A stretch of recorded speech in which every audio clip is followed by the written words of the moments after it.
Hello again, folks. Welcome to a nice little bonus stream tonight. I decided, as I put out in the tweets there, that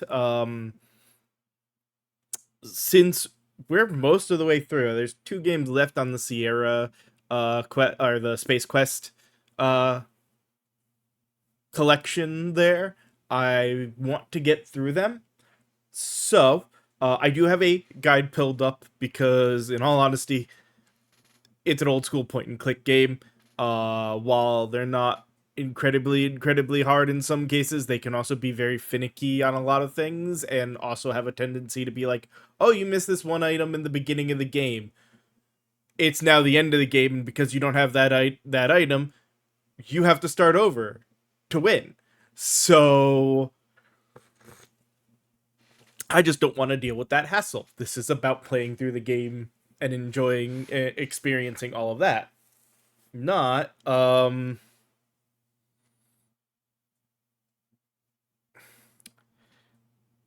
not getting extremely frustrated at the end. If I were playing on my own just for fun, I'd probably do it without the guide. But for this, I'm not going to.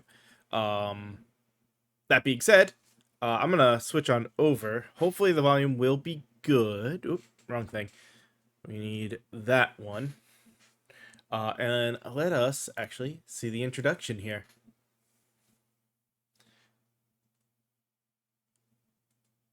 I was about to say, is it not going to play?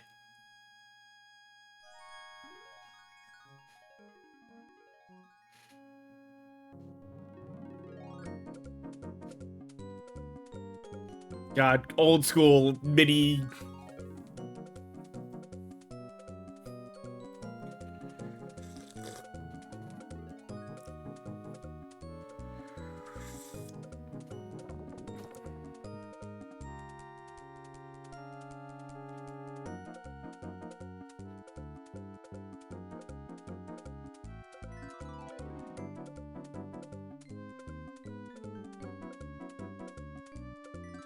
Alright.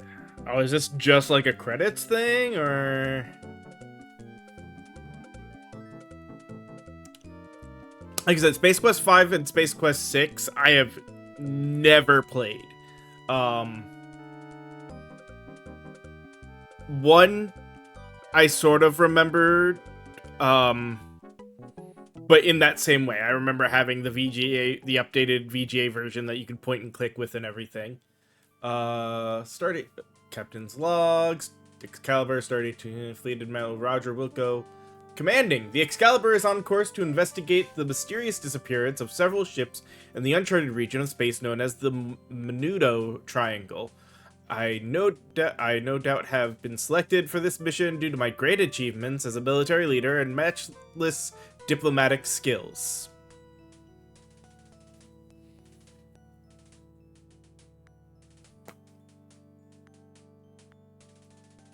I doubt that. I go forward with total confidence in my ship and my crew, yet I am vaguely uneasy. I cannot put memories of traveling to the future and meeting my son out of my mind.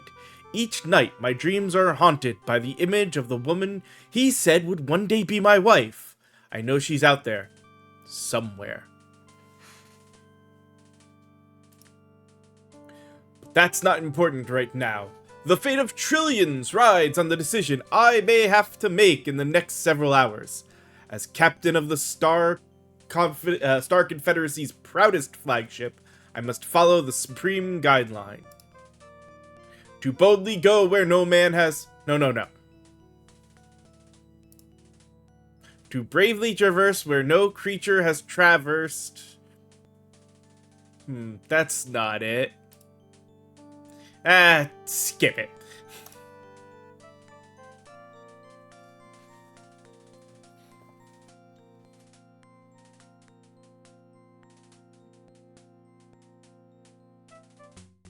Admiral, strike ships coming in at .535.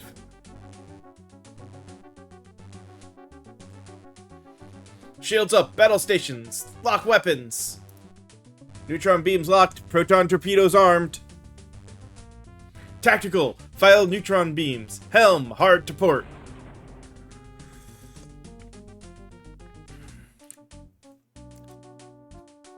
Cadet Wilco, what in the name of the 7th star cluster are you doing on the bridge in the bridge simulator? Get your sorry carcass out of there and get back to class where you belong, Space Cadet.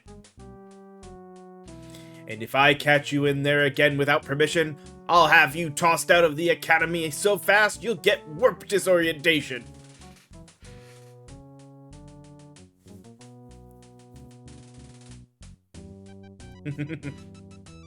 Yeah, that fits better.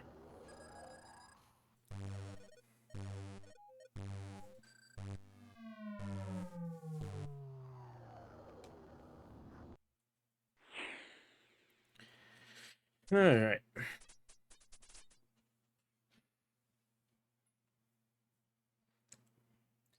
His illusions of spacefaring grandeur cruelly shattered by Captain Quirk, Roger Wilco exits from the bridge simulator into the hallways of the Star Confederacy's Space Academy, where he has enrolled himself in an attempt to realize his lifelong dream of becoming a starship captain. The last several months have not been easy for our hero, what with having to juggle the time between skipping classes, snoozing through lectures, and spending long moments considering the implications of actually opening a textbook. But our fearless former sanitation engineer has stumbled resolutely past these obstacles, pursuing his goal with unwavering determination, blissfully unaware that fate was about to hurl another spitball in his direction.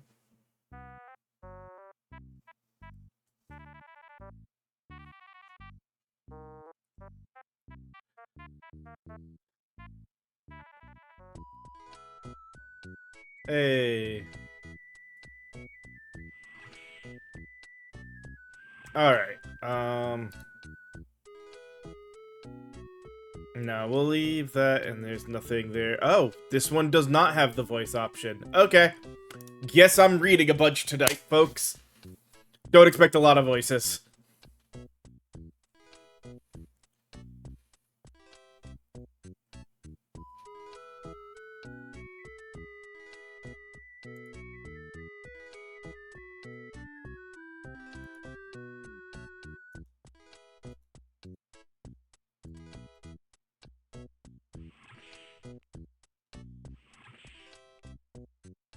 Okay.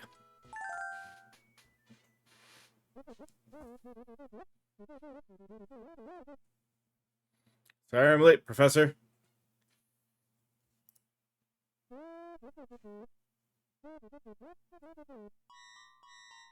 You mean the Starcon aptitude test is today?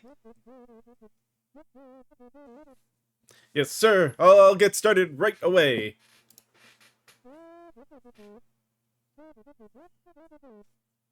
What's that? Come talk to you after class? Yes, sir.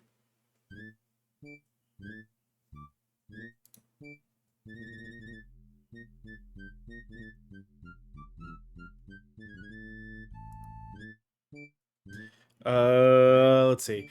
Gronko is commanding a Nova-class starship. When he finds himself face-to-face with 3 Hork battle cruisers, he should beam over a pick-you-up bouquet. Okay. When encountering an alien ship for the first time, you should immediately... Open fire with every weapon, broadcast Wagner's Ride of the Valkyries, beam your entire crew. None of the above. That's actually very obvious.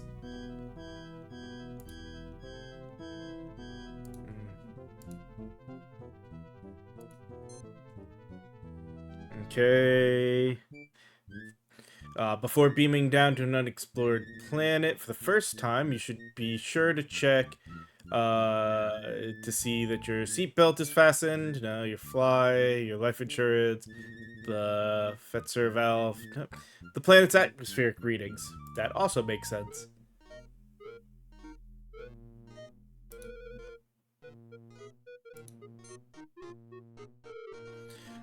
You're marooned on an alien planet with no weapons and a killer android out for your blood. You should... Let's see. They want us to say see. Gather basic ingredients, make gunpowder, no. Stuff a banana in its exhaust, no. Drop a big rock on the robot and shout, "Hasta la vista, baby." Roll in the mud, climb a tree, flap your... Yeah, no, actually, C does seem like the reasonable answer.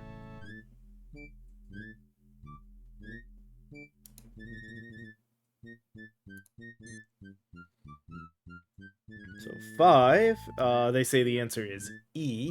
Let's see, you're on an EVA with the partner, and you notice his face is turning blue, and he is clutching wildly at his throat. This is a sign that you will soon need a new partner. In a burst of creative insight, he has created a new no. He is suffering from a vitamin deficiency. No. He fell for the old golf ball in the air hose trick. A and D.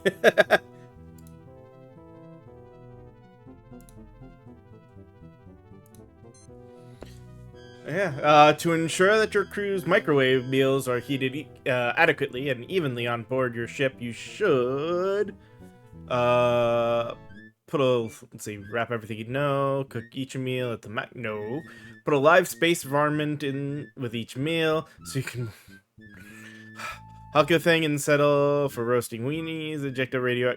You know what? C definitely does sound like an okay answer at that point. Okay, good. It's not looking... If Grebe leaves the Crab Nebula at 32 GST and travels at 9.75 million ZPM, how long will it take him to reach planet Davicon 5 if he has the solar wind at his back? So this is 7, which says the answer is E. 49.3 hours. He will never reach Davicon. The solar winds is highly unstable. It will blow him off course. Never. The neutron star at the center of the Crab Nebula is so massive that Grebe's ship can never reach escape velocity.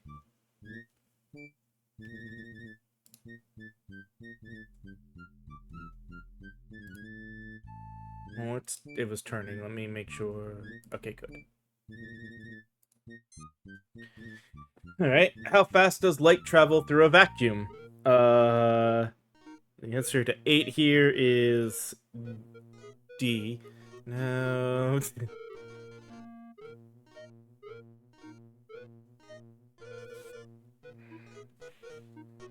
Oh my god. They want us to put okay.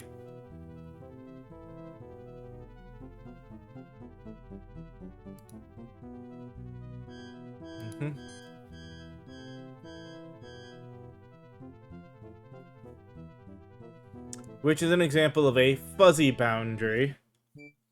And this is supposed to be A. Let's see, the area in space between two planetary bodies, where a smaller third object is not clearly under the gravitational influence of the other.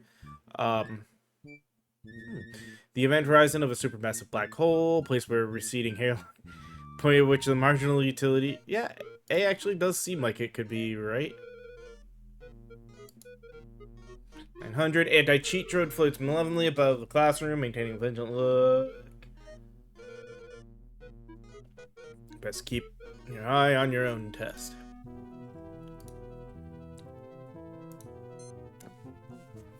The last one, which is also supposed to be A. To successfully accomplish a manual molecular reintegration bypass on a standard transporter unit, you should reverse the phase polarity of the interface grid, jiggle the handle, pray fervently, switch to US Sprint.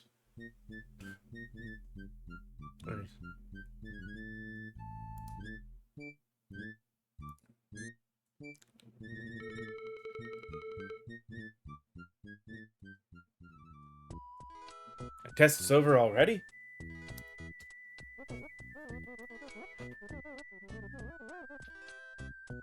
Yes, sir. I agree that cleaning the Academy crest is an appropriate punishment for being late to class. I'll get right on it.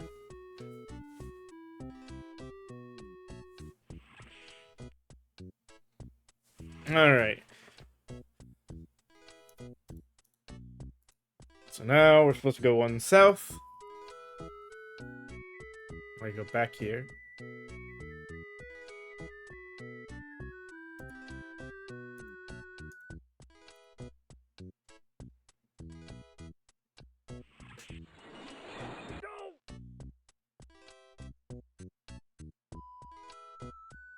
Mm-hmm.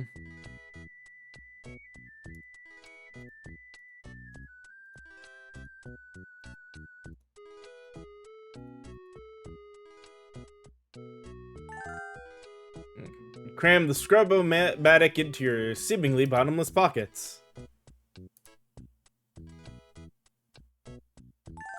And the safety cone into your seemingly bottomless pockets.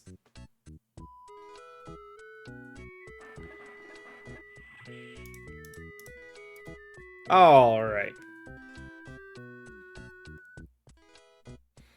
We'll go south. East here.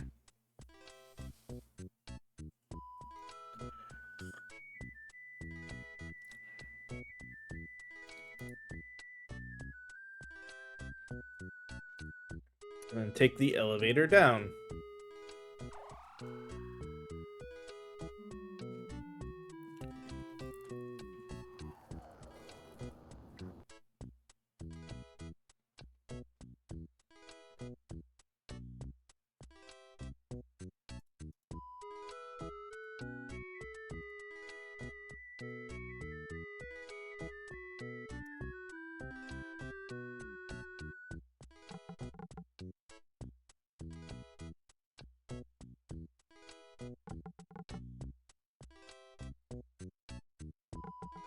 Okay.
Apparently we already missed 5 points somewhere. I guess we didn't get the answers.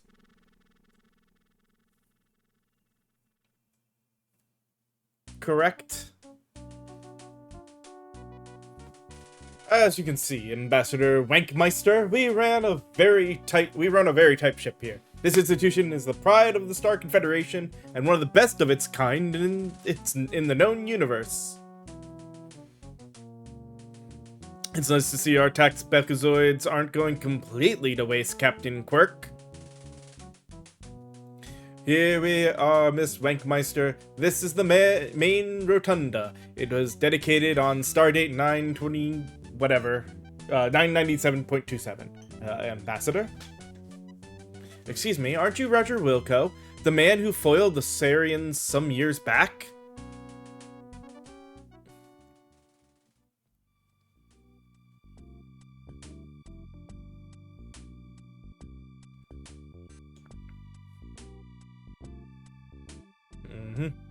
Suddenly, it all comes rushing back. It's her, the woman from the holodisc in Space Quest 4. How's your big chance, Roger? Say something clever and romantic. Yes? Way to sweep her back on to her feet, Raj. Nice to see you haven't lost your golden touch with women.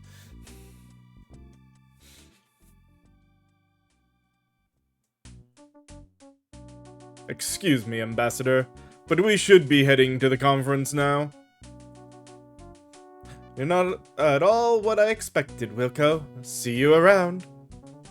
Hold on a minute, Cadet.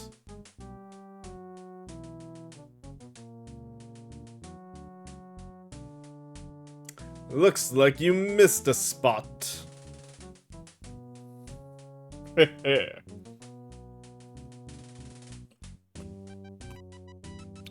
Sir, you better watch your step. The floor's still really wet and just a little bit.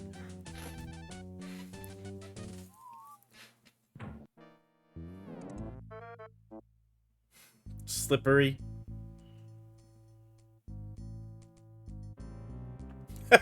Nice rug, Quirk.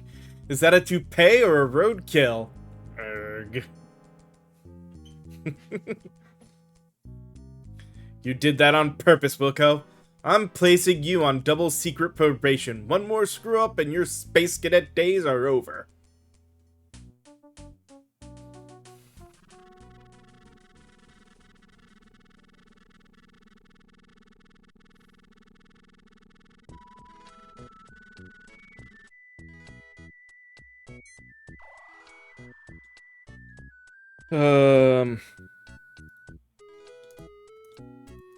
Alright,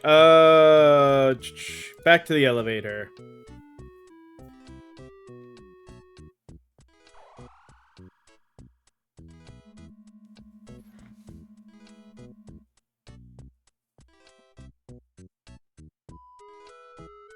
Apparently, there's a good little funny thing this way.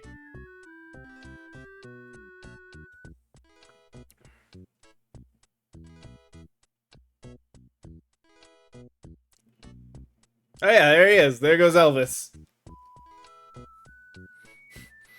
Alright. Head back to the Academy hallway.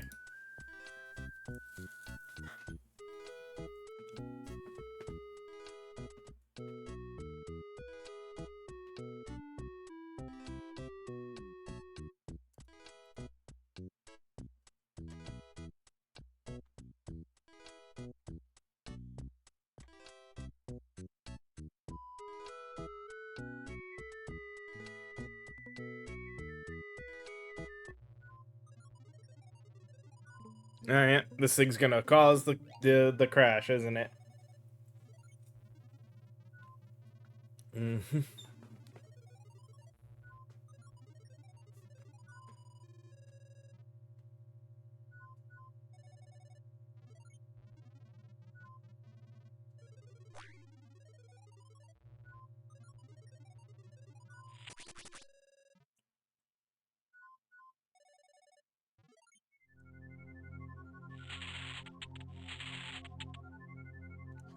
What was that? Excuse me, Captain. You didn't raise your hand. Now, as I was saying, Ambassador Wankmeister, we are a fairly remote installation, and I simply can't spare the ships to launch the kind of operation you suggest. I'm afraid you don't understand the potential ramifications of this problem, Admiral. If the sludge bandits continue to illegally dump toxic waste whenever and wherever they choose, the environmental consequences could be staggering. Entire planets could be devastated. I think you overstate the issue, Ambassador. Even so, we have more than enough ships on patrol to put a stop to these sludge bandits, as you call them. Look, Ambassador, we have top-notch ships staffed with the finest crews in the galaxy. Starcon accepts only the best and brightest for fleet training. You look, Rughead. Illegal dumping is going on in this sector right under your polyweave. Our patrols have located dumping sites on 4 planets in the G6 quadrant alone. Hey, this is made from real hair. In any case, I'd like to hear more about these alleged dumping sites, perhaps over dinner this evening. I have already transmitted the coordinates to Starcon Central Command, along with a list of suspected sites that we haven't been able to check out yet. Well then, that settles it. Captain Quirk, you shall go to these sites and investigate Ambassador Wankmeister's allegations. Admiral, I'll be going along as an observer. I'm afraid that's impossible. Regulations strictly forbid civilian participation in military operations. Admiral, I think having the ambassador along would be a good idea. I'm sure the two of us could develop a productive working relationship.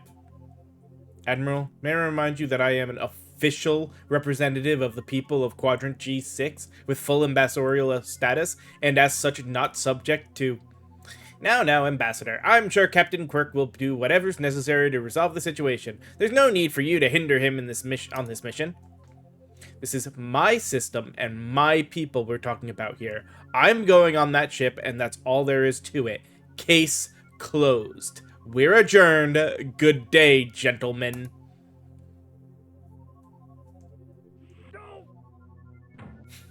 Oh, great. The savior of the universe in all his glory. Isn't there a mop somewhere with your name on it?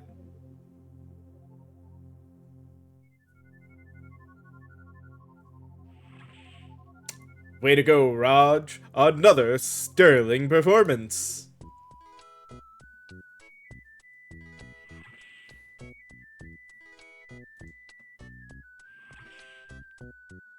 This is awful. I totally biffed on my SAT test. I'll never make captain now. That's too bad, Cadet. Shiplock. How'd you make out, Roger? I haven't seen my score yet. The SAT scores for our class are posted on the bulletin board, Raj. I sure hope you made out better than I did. Alright, speaking of, let's save.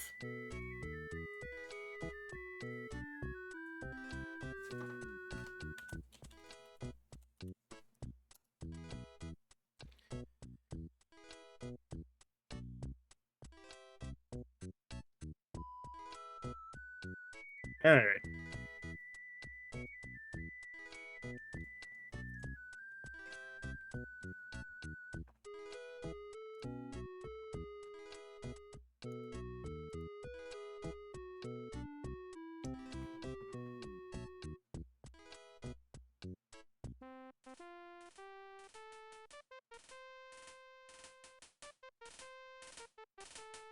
Cadet Wilco, on behalf of the administration, I would like to congratulate you on receiving a perfect score on your SAT. Not in the entire history of StarCon Academy has a cadet achieved such high marks. You should be proud. On the recommendation of our test analysis computer system, you are to begin training for captaincy aboard one of our fine star cruiser. Captain Kirk will post your assignment. You've done the Academy proud. Sincerely, current Chief Commanding Officer's name here. Your test results? Maybe you ought to have it framed.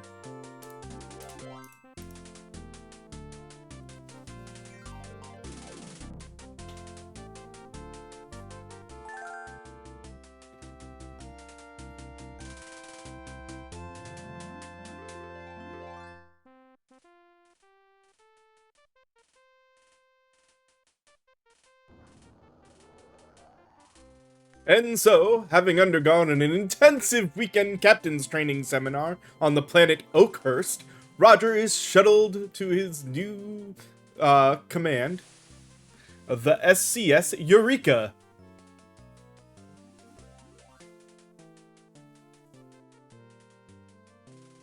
Hey, that's not a starship. It's a garbage scow.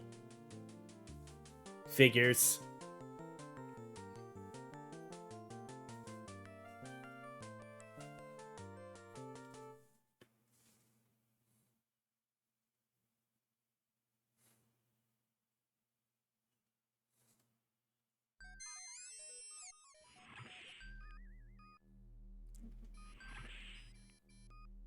Hello, sir. I'm Subcorporal Droll, your nav and weapons officer on this heap. Flo's the name. I'm your comm specialist, grade 4. Hello, crew. I'm your new commanding officer, Captain Roger Wilco. I know some of you may not be as excited to be serving on the Eureka as I am, but I promise you this. We are going to be the best gosh darn garbage scow in the entire Star Confederation. We have nothing to fear but fear itself, so hold your head high, men. We shall overcome. All we are is dust in the wind, born free, running wild with liberty and justice for all. So let's be all we can be. Remember, it's not just a job, it's an adventure.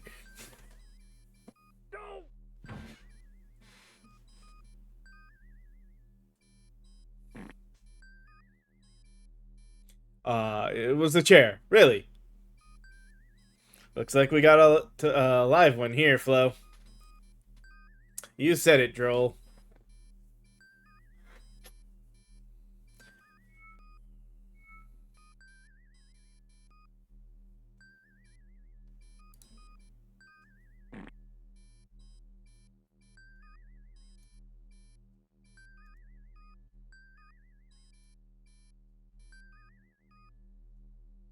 Uh...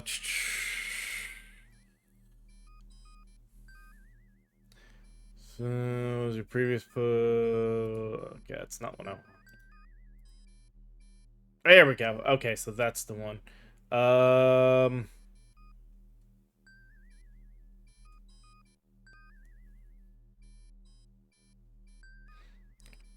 Hail Starcon.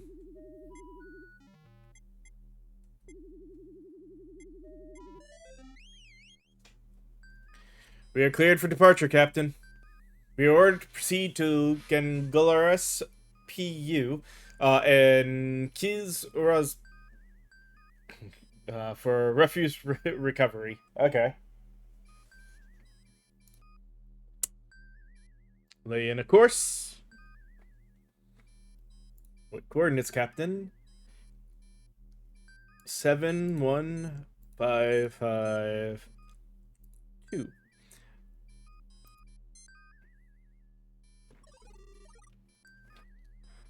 Coordinates locked in, sir. Ready to get underway.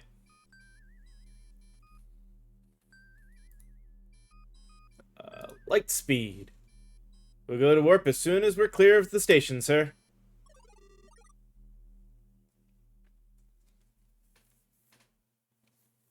Alright.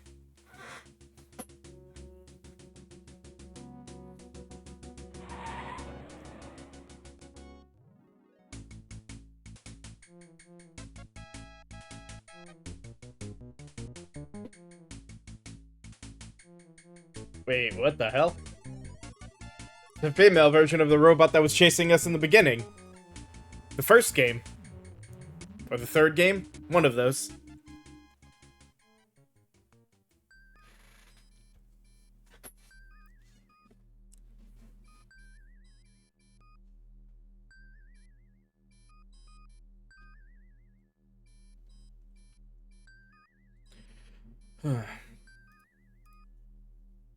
So now we're waiting until notified about approaching destination.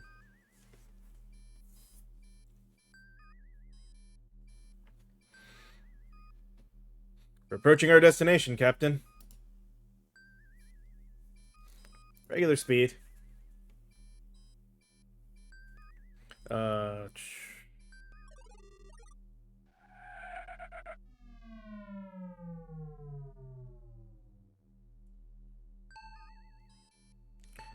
Alright. I'm tracking the waste beacon, sir. Activate RS.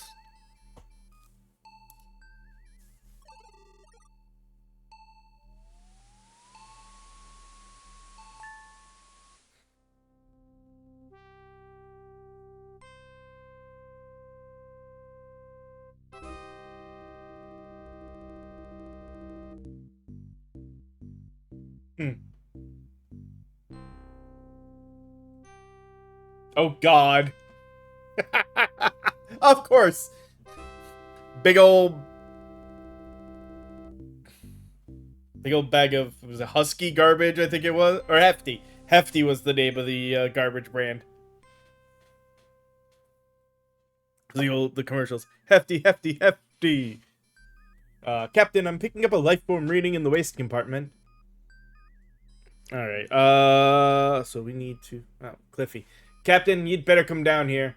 There are some strange scratching and whining noises coming out of the trash can. Trash bin. Alright,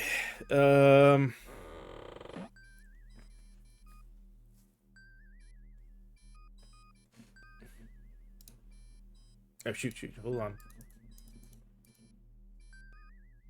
I don't trust it, so we're gonna save again. Um...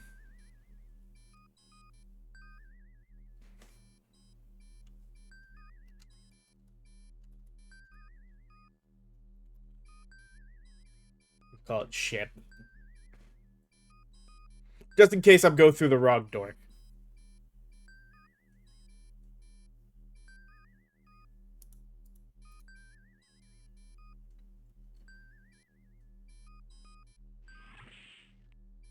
Okay, good. We're good. I also don't trust that this game won't crash at some point in the next couple of hours. The last one liked to crash on me.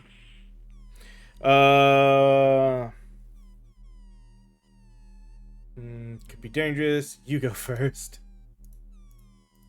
Alright,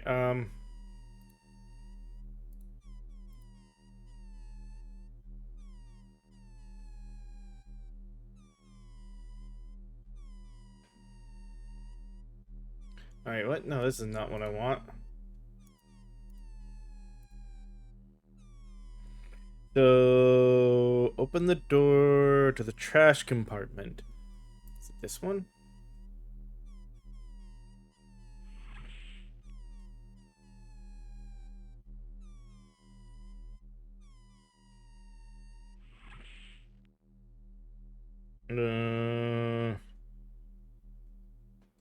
Let's see.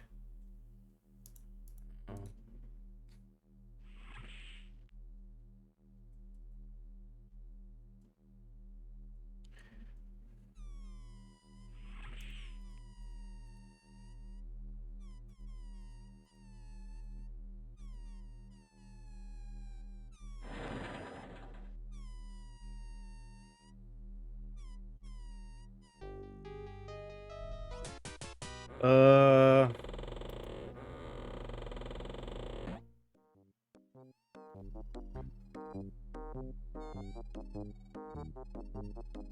What the? Hey, he's a cute little bugger. I think I'll keep him. I'll call him Spike.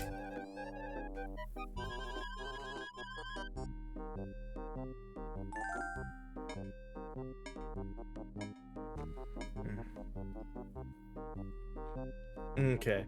Hey, where are you going, little fella?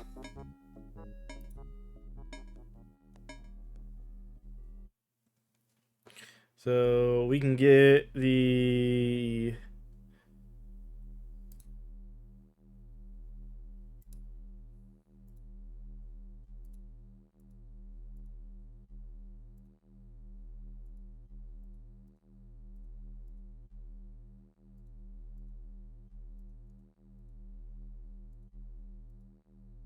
Um...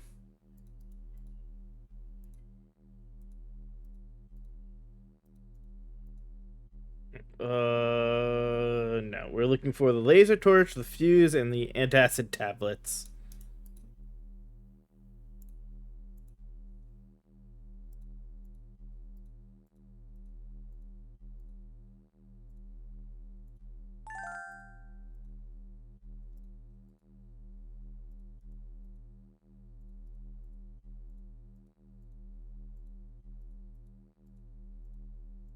What is this?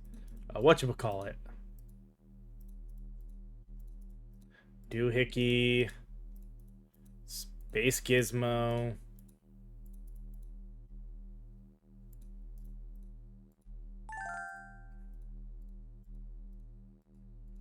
Gotta be the fuse. Oh, it's a spark plug. Okay, fine. If that's...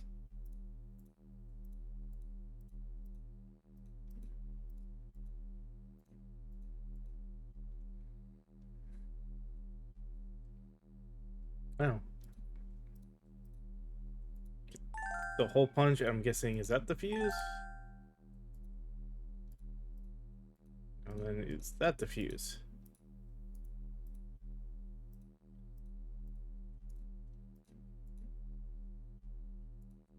There we go. Okay. So we have those. Clean up toolbox. And Cliffy, you put back the tools where you found them.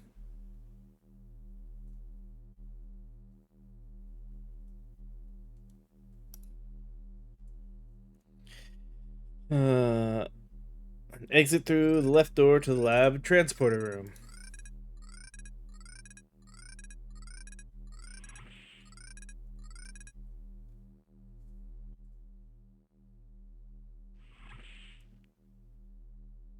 Alright, so let us save again.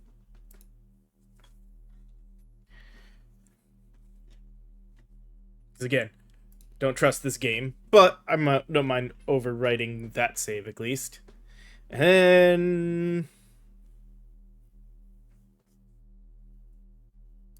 we go this way. And now we should see our little buddy. There he is. Spike! Heal boy! Heal! Captain, do something with that critter of yours. He's piddling great holes in my deck.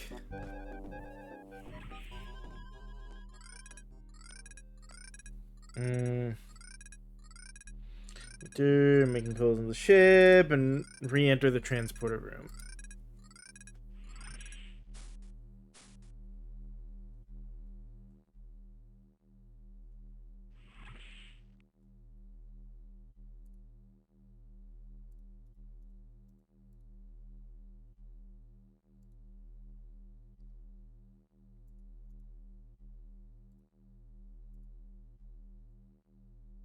Wait, huh?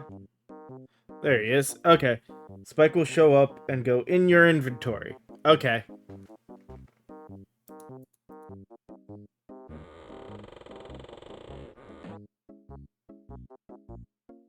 There we go. Now, we want to place him in the specimen tank.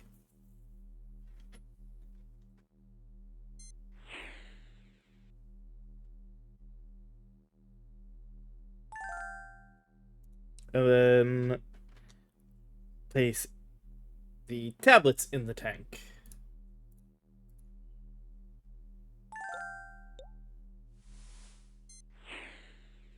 Poor little fellow must have eaten something that didn't agree with him. Those antacids should reduce the acidity of his metabolism. Alright. Then we head back to the bridge.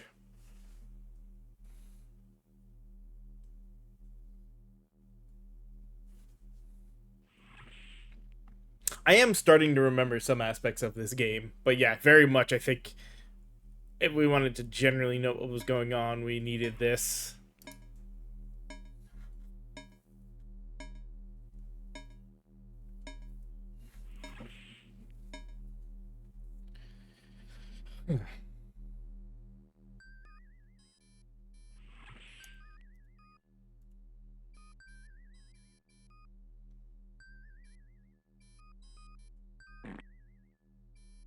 That's gonna happen every time, isn't it? Alright.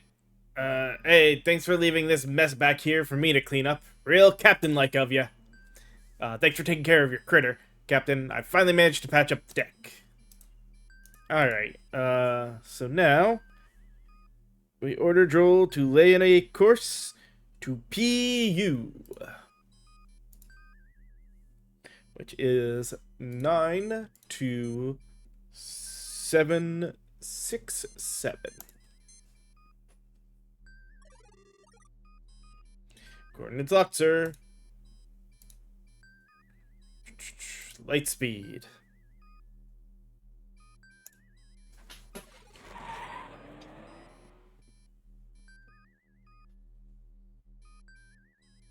It's gonna be the same thing as before.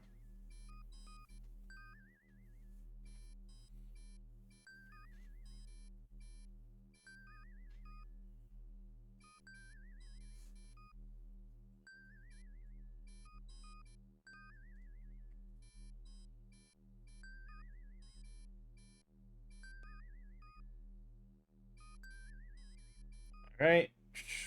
Regular speed.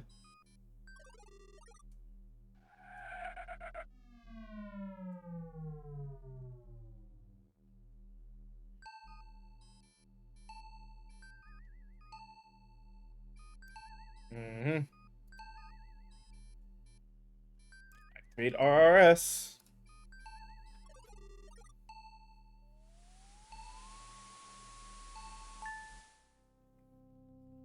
Alright.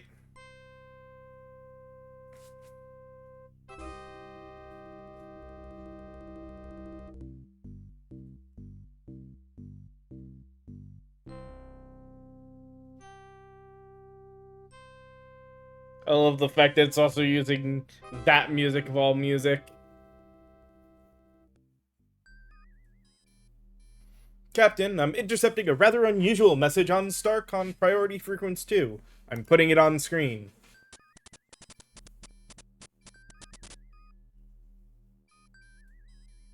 Maggot to dung heap. Come in, dung heap.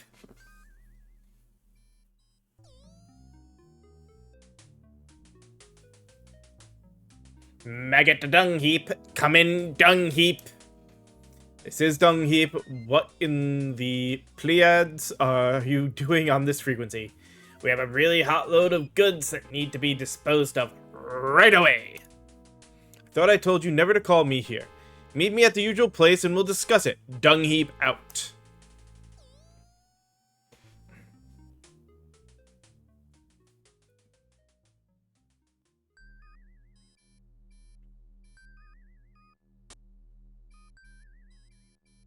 I'm sorry, Captain, but I wasn't able to pin down the source of the transmission. Alright, well. Cool. We still got a job to do. Let's lay in a course to our last location, which is Kiz Orazgubi. You can kiss your ass goodbye. Okay, yeah, kiss your ass goodbye. Awesome. Alright, 20011.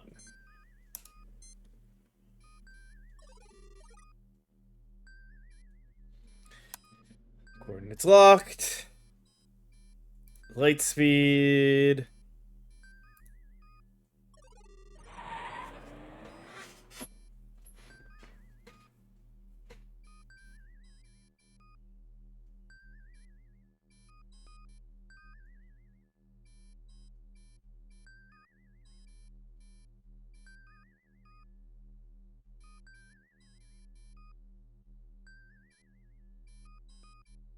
Mm-hmm.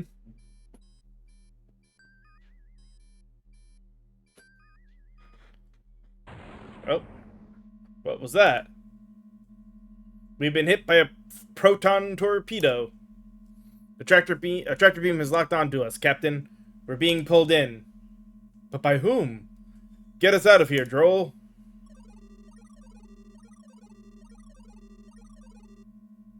Helm not responding, sir. Weapon system inoperative.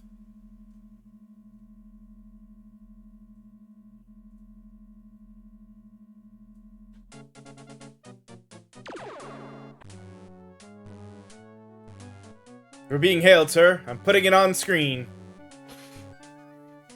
Roger Wilco, under the authority of ERG's extensively revised Galactic Statute 2564.45, Captain, chapter paragraph, I hereby command you to beam down and surrender your person for arrest.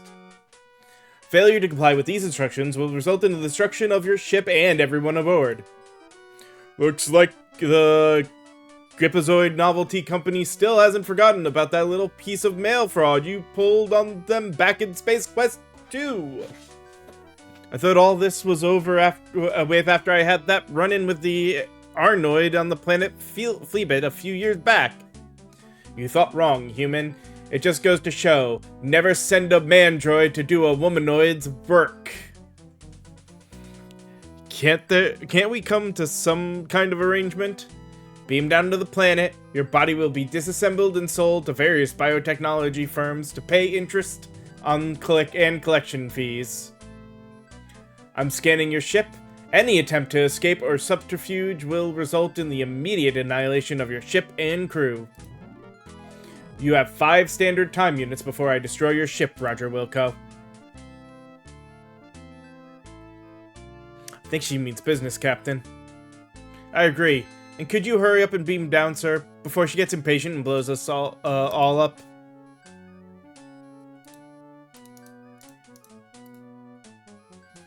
Okay, well, I might as well at least get the teleportation done. Well, she's not going to get me without a fight. Whatever you say, sir. Been nice knowing ya. Actually, since it's doing that, we can save right now.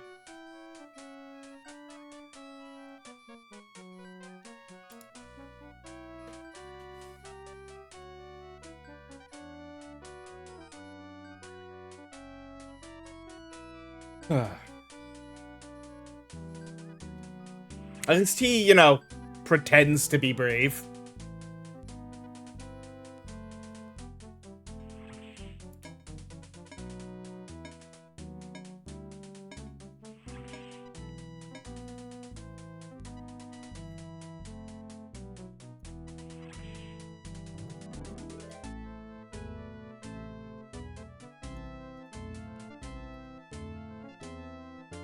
Energize!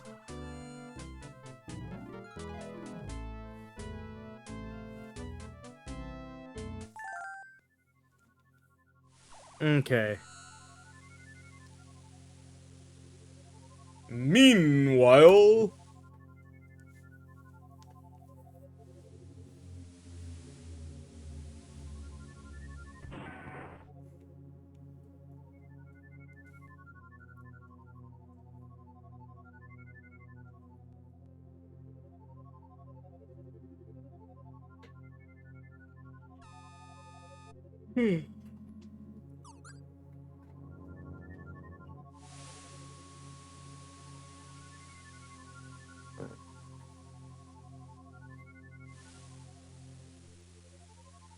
Alright, so we landed. So we don't have to worry about that again. New save. Keys. Yes. Goodbye.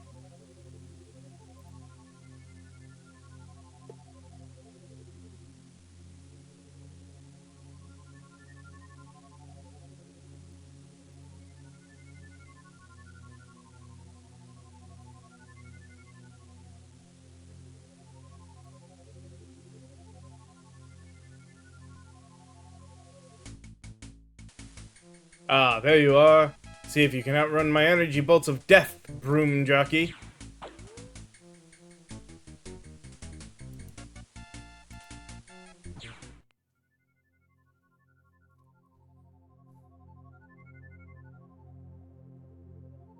Phew, that was too close. Better keep moving, Raj. That WD-40 android won't give up till you're a smoldering pile of hero salsa.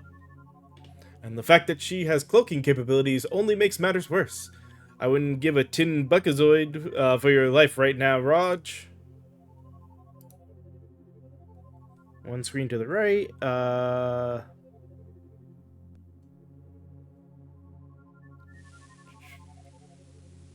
Go upward across the branch. Break and we'll fall.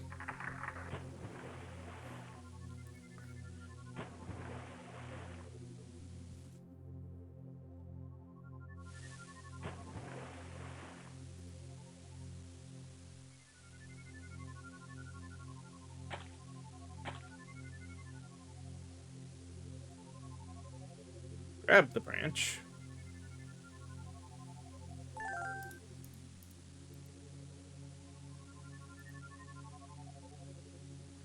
And return to the big log.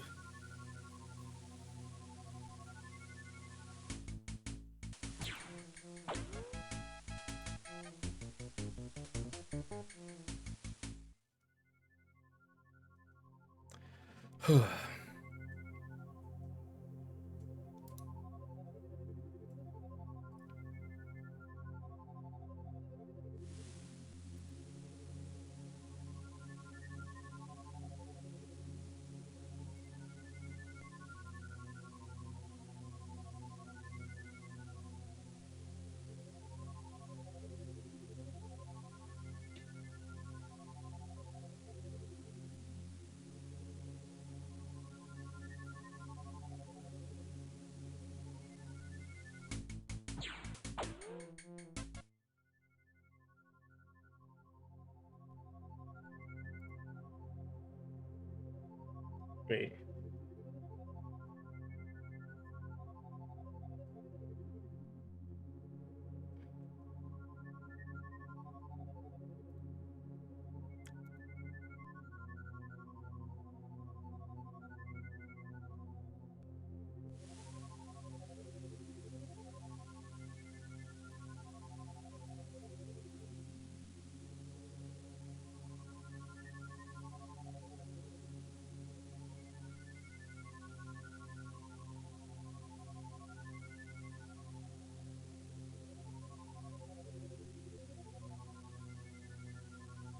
Wait, hit the banana-like fruit with the stick and grab.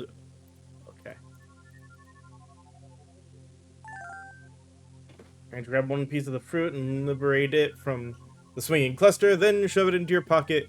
You add the increasingly impressive bulge. Hit, and you add to the increasingly impressive bulge. All right. Can return to the alcove. Takes the exit in the back.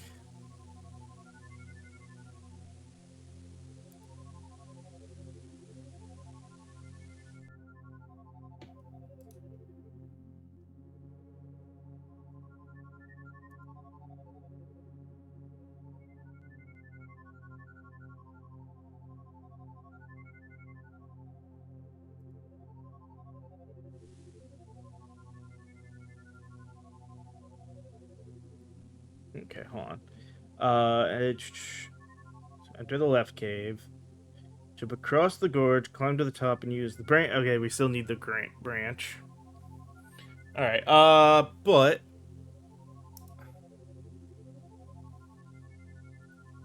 well, I won't hit save yet. We're gonna sit on this screen and take a short little break to run some ads. So give me a few moments to take care of that because we have been going for about an hour, and then when we come back, we'll continue on with this. So see you guys in just a little bit.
Alrighty, everything should hopefully be good and back. Making sure I've got my guide pulled up so I know sort of where we're supposed to be. Which reminds me. Alright. Let's get back to this. Save.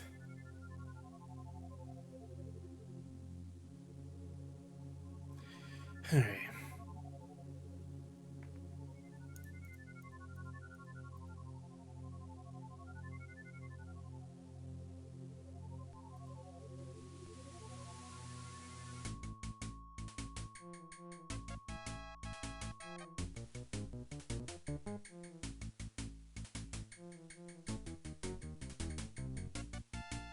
Did it not?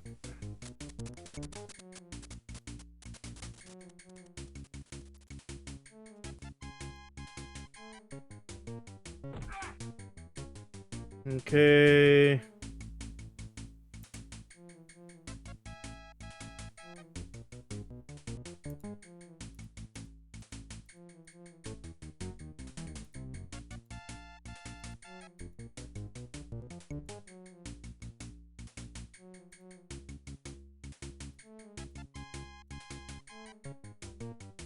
So we're supposed to do that.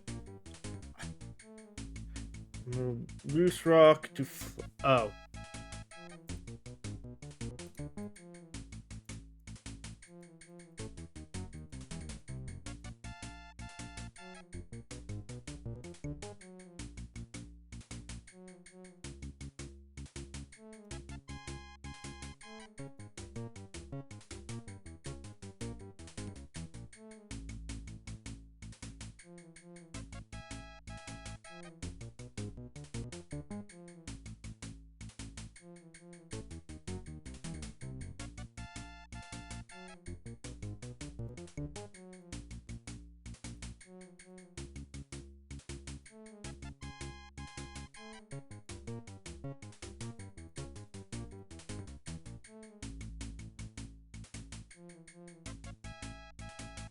What am I supposed to be waiting for?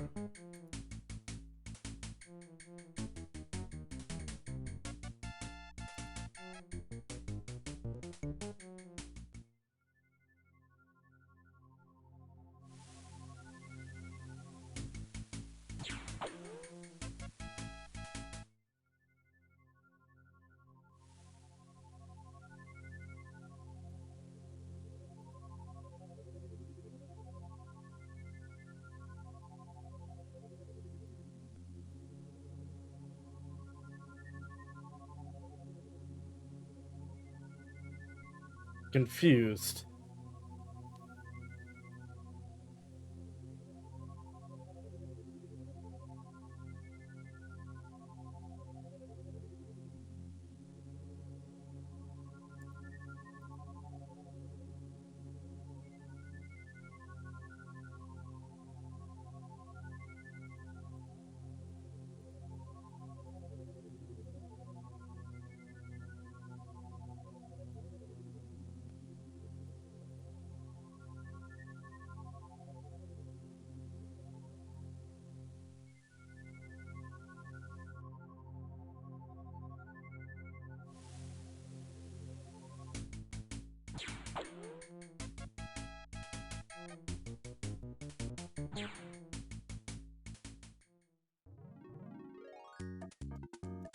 Alright, well.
There we go. Looks like you bowled her over with your ingenuity, Raj. She's cooling her jets at the bottom of that pool below. Nice work. Okay. Return to the pool. WD-40's cloak is disabled. Return to the big log.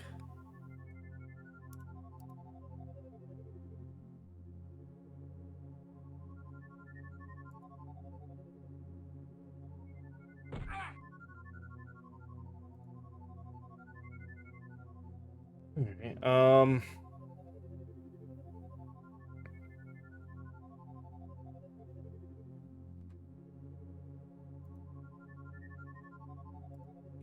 that is happening, we shall save again.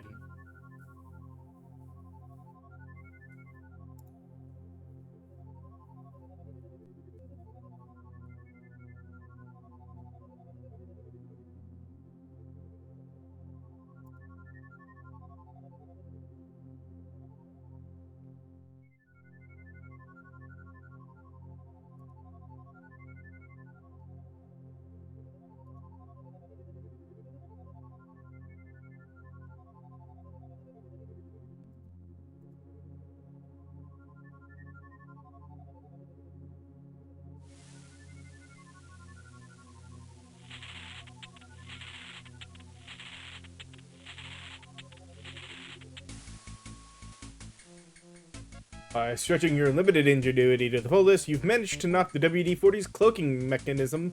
The downside is, now she's really ticked off. Okay.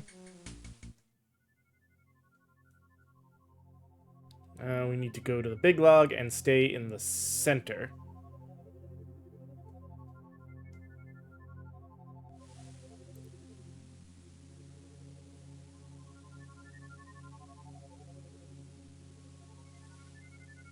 Okay. I know you're here somewhere, Wilco. Come out and face me like a woman. It's your destiny. Okay, so I'm supposed to use the banana-like fruit on her.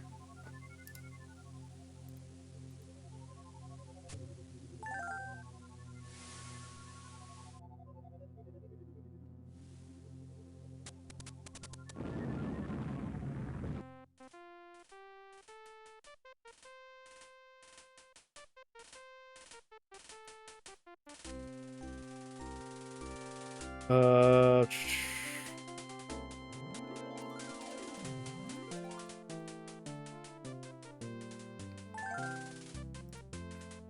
We now have her head. Okay. Turn to the pool.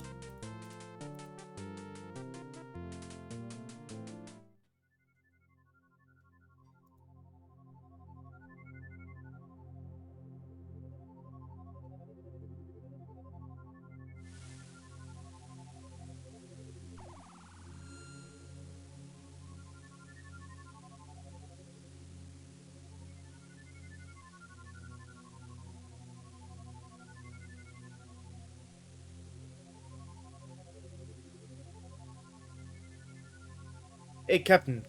Well, I'll be. You're still in one piece.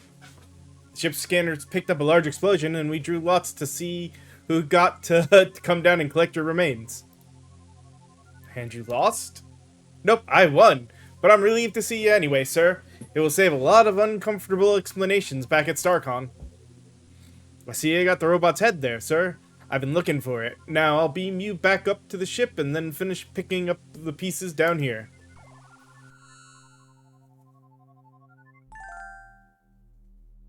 Leave the engine room and return. No!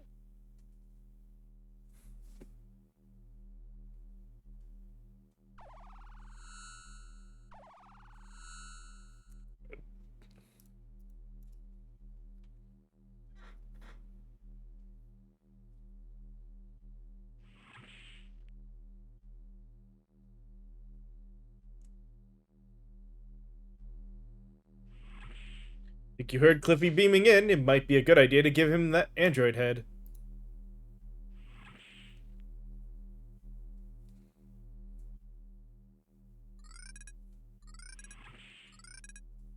Hey, Cliffy, I have something for you. What the? It didn't. It did crash. Damn it.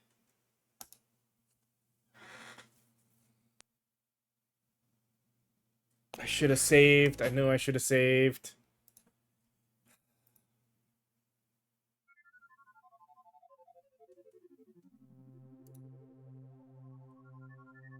No.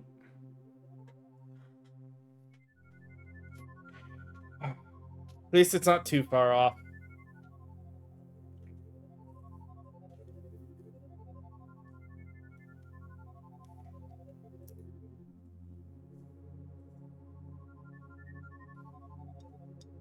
This is why we save often. Well, one of the reasons why we save often.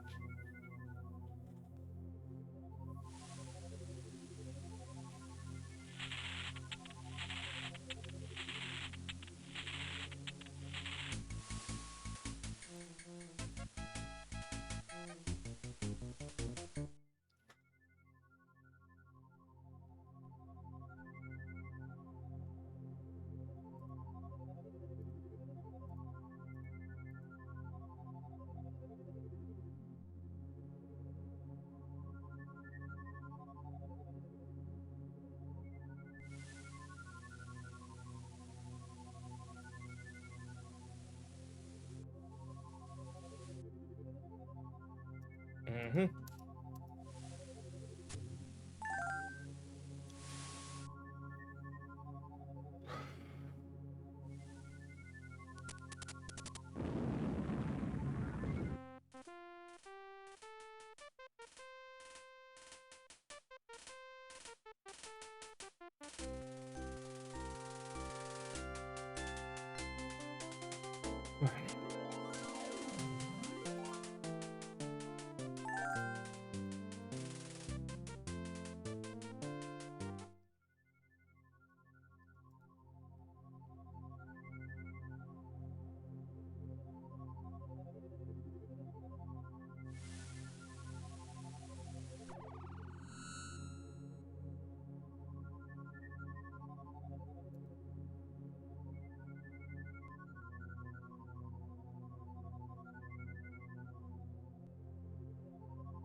Gotta love the urgency in which all this happens. Yada yada, One Piece, blah blah blah, yada yada, happy.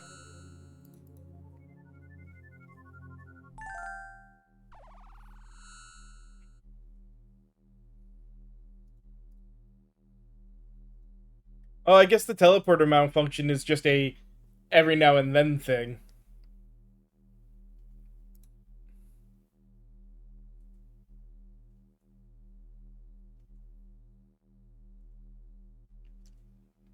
Or because we skipped it, we skipped that too. Mhm.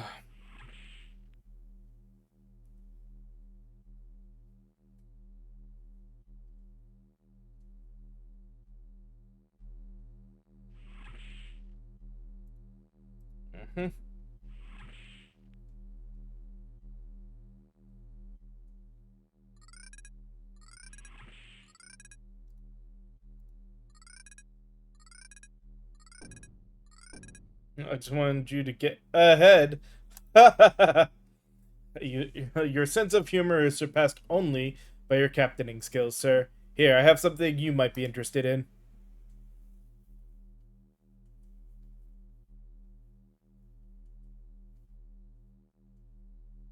I was putting this WD-40 unit back together, and I had a couple pieces left over. Thought you might like a souvenir. Here you go. Thanks, I guess.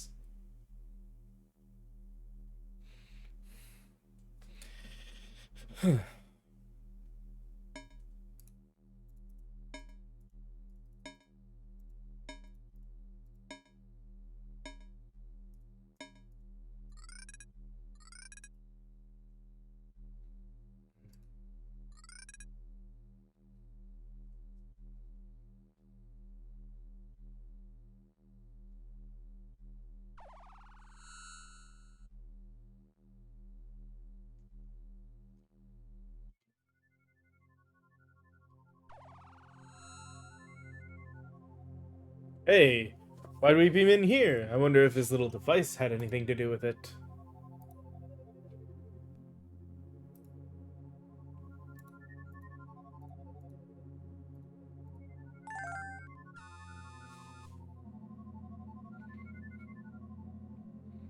Hmm.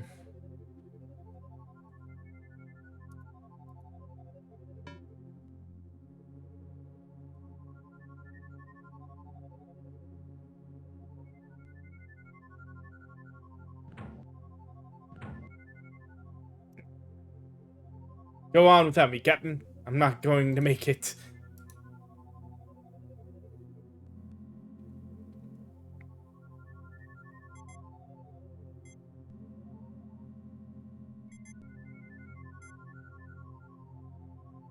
Alright. Same thing, we're gonna save again. Honestly, every few screen transitions we should probably save.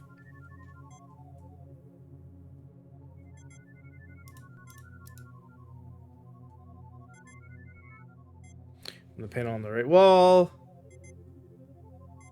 Be where the cloaking device is housed. It's some sort of locking mechanism. Should be easy to crack open. Okay. Open the top latch.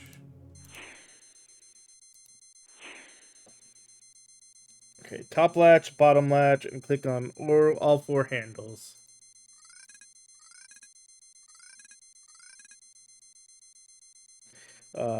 Click the remaining two handles. Uh,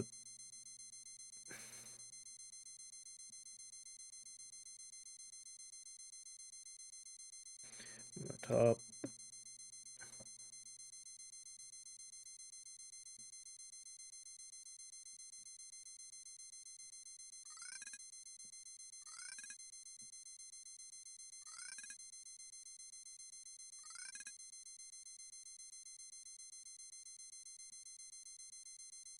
Hold on. It says open the top latch, open the bottom latch, click on all four handles, open the top latch and the bottom right latch. Open top left latch and bottom right latch.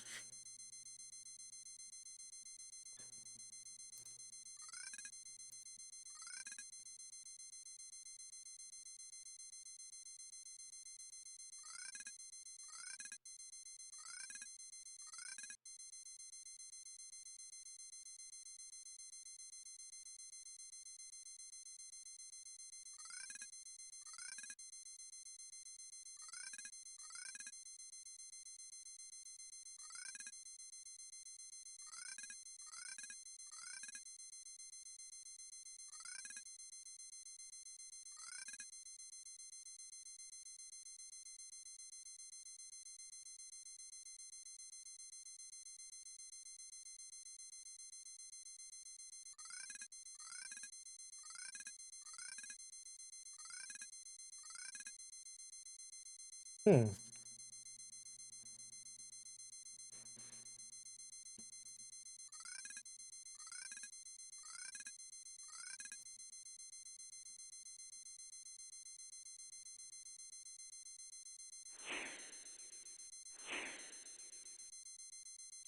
Oh.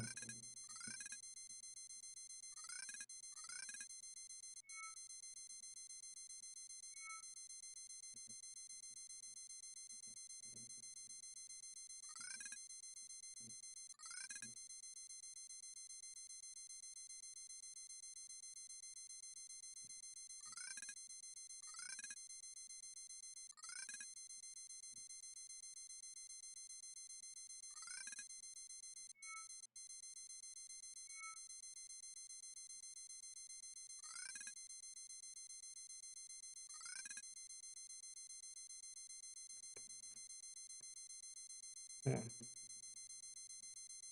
Top left and yeah, open top left, bottom right.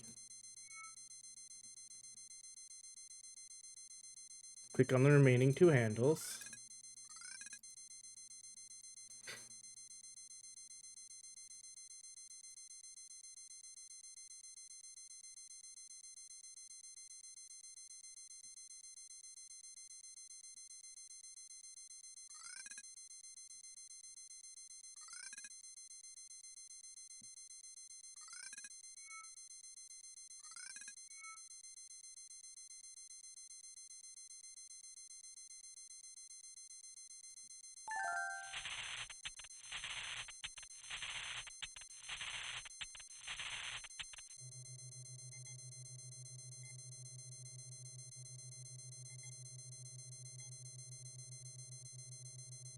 I hope I did not take too long.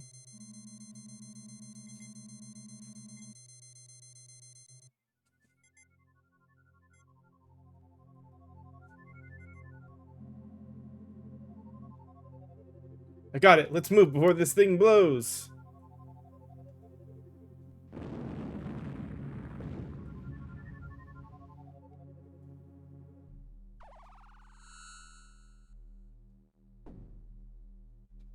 Oh, wow, Chief.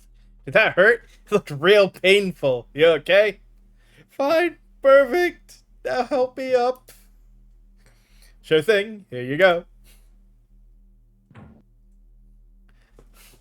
I'll get around to installing this device as soon as I finish my repairs on the to the android. Trust me, sir. Just because you two had a slight misunderstanding, there's no reason she can't become a valuable member of the crew. Slight misunderstanding, Cliffy. She tried to kill me. Well, there is that, but I'm pretty sure I can crank down her lethality setting a couple notches. Afterwards, she'll probably just want to beat you severely. It's not going to cut it, Cliffy. I suppose you're right, sir. It's probably kind of hard to captain a ship if you've been beaten senseless, but I do think it would help keep you on your toes if she took a random swing at you now and again.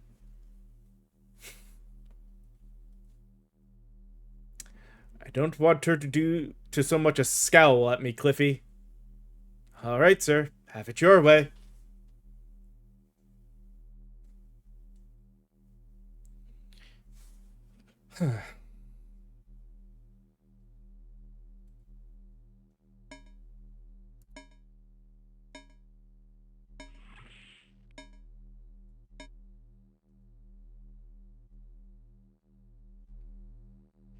Before we go forward,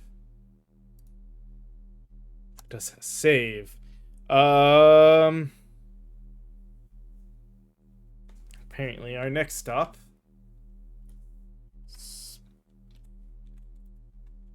Spacebar.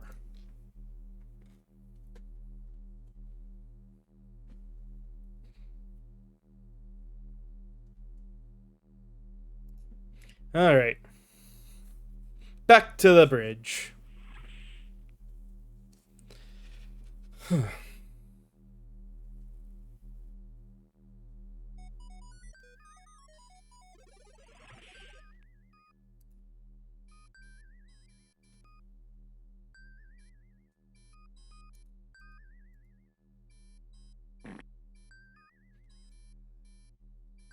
be every time.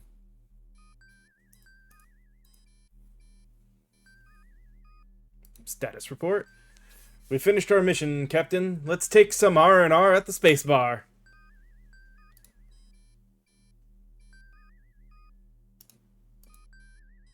Okay. Order Joel to lay in a course.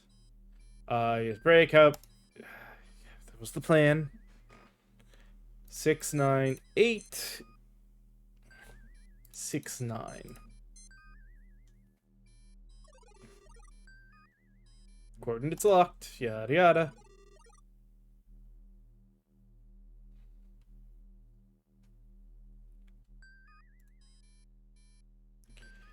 Light speed.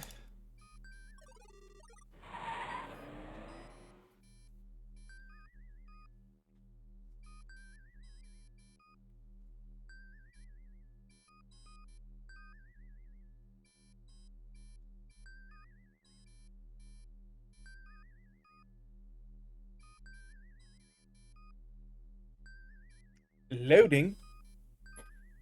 Good alternative to a load screen. Effectively, it's still a load screen. Yep. I know we're approaching our destination. Regular speed.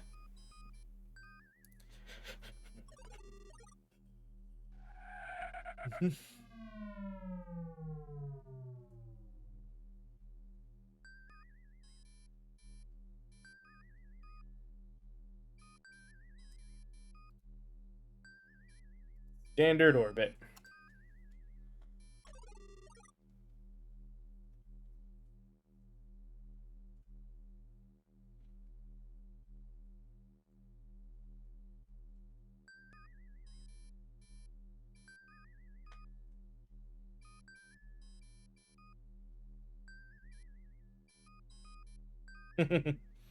Let's party. Last one down to the station is a rotten orat ovum.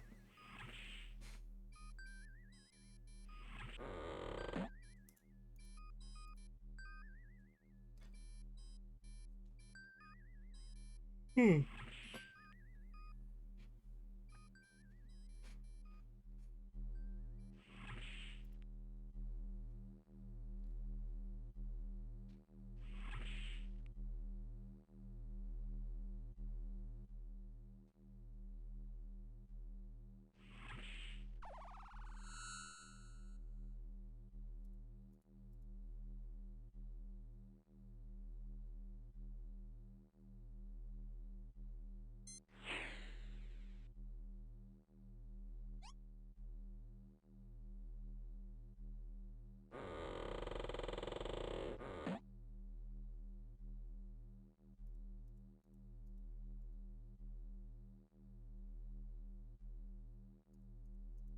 Okay.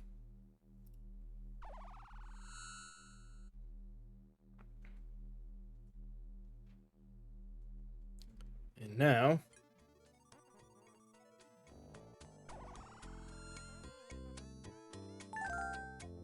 Excuse me, Captain, but I see an old buddy of mine over there by the bar.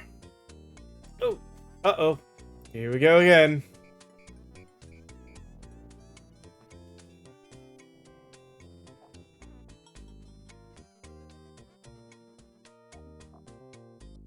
Alright.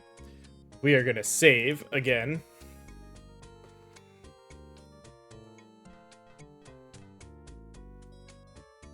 Let's see.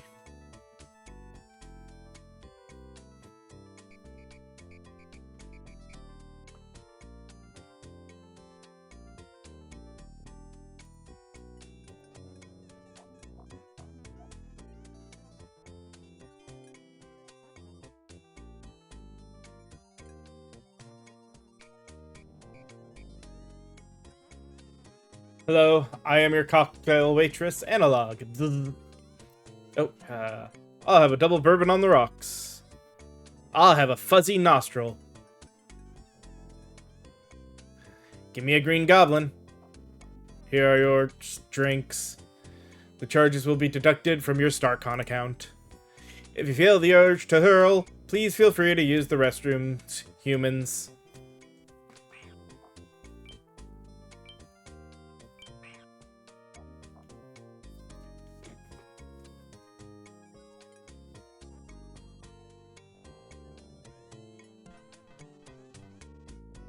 Now comes the salesperson.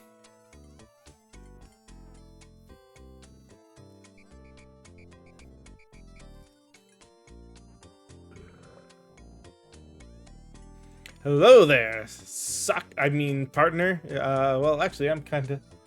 may I have a moment? Okay, well, I'm actually... Allow me to introduce myself. The name's Nello Jones, merchant of Venus. Tailor and fine collectibles trafficker in rare artifacts. What's your moniker, son? I'm Roger Wilco. Well, Wilco, this is your lucky day. I could tell the first minute I set eyes on you that you're a discerning individual with an IQ significantly higher than the chair he was sitting in. A man who knows the value of a fine merchandise when he sees it. Well, never fear, Wilco. Nilo can fix you right up.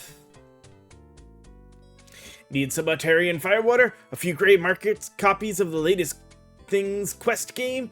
Or a lucky Tribble's Foot?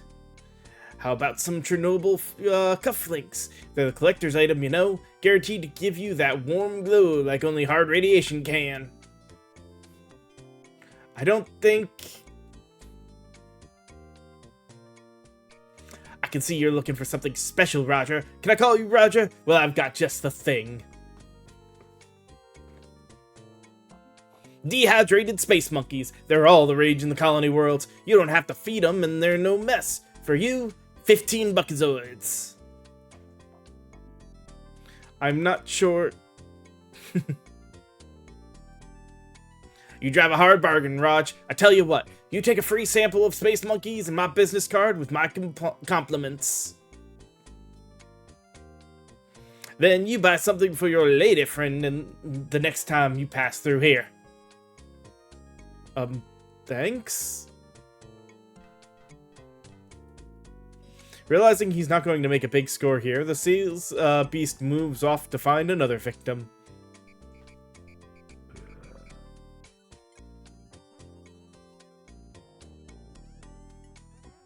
Oh, hey, they're leaving.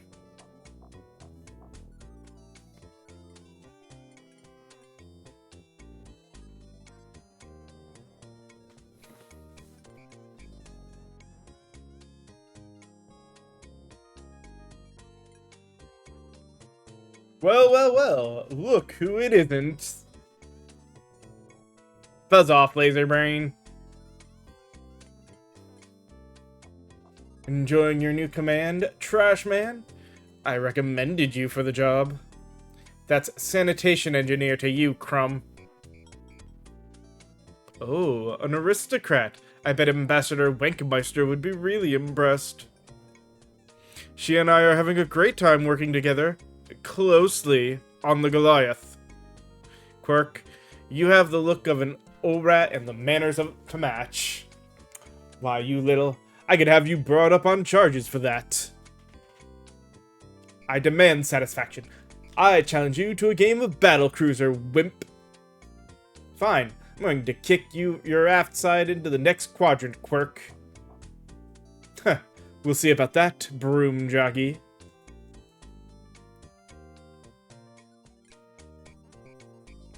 Is it basically Battleship?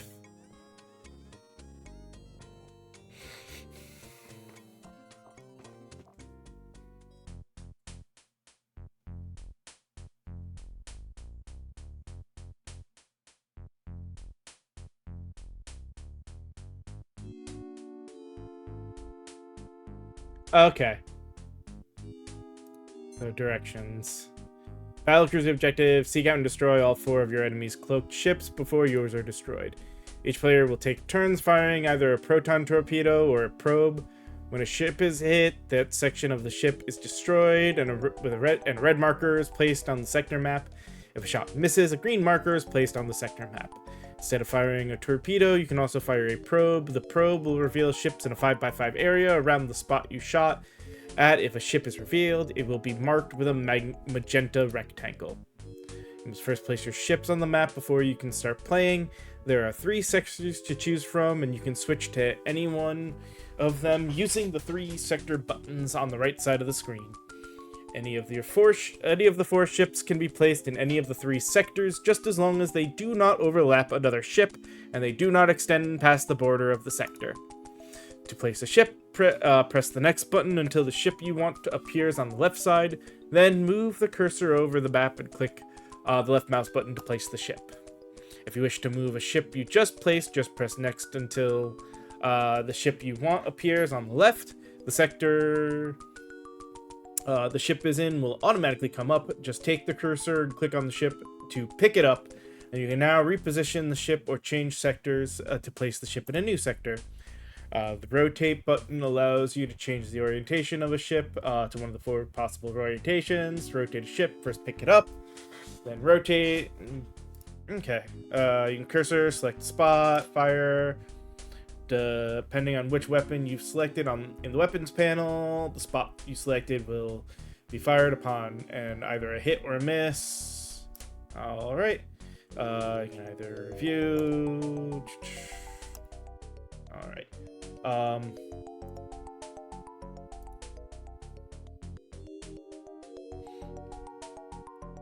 Screw it, we'll try for maximum points. We'll call this Battlecruiser. Alright.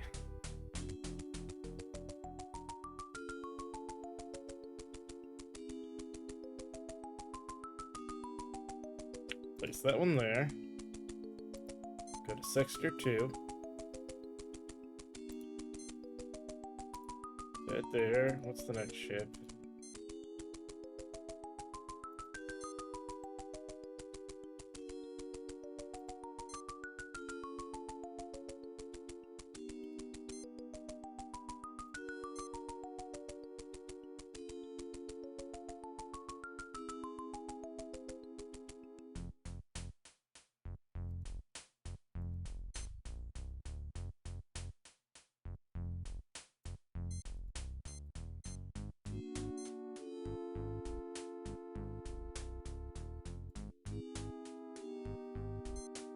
Alright.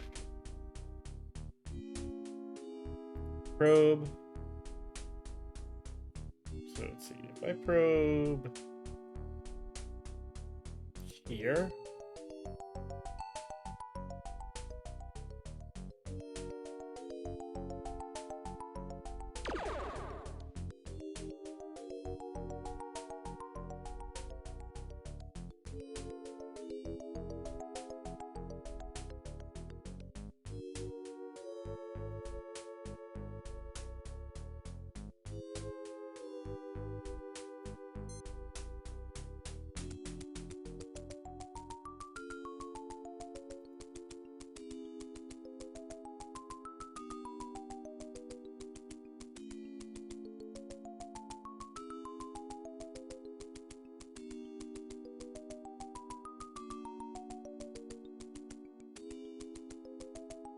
Oh, we do have a limited number of probes. Okay.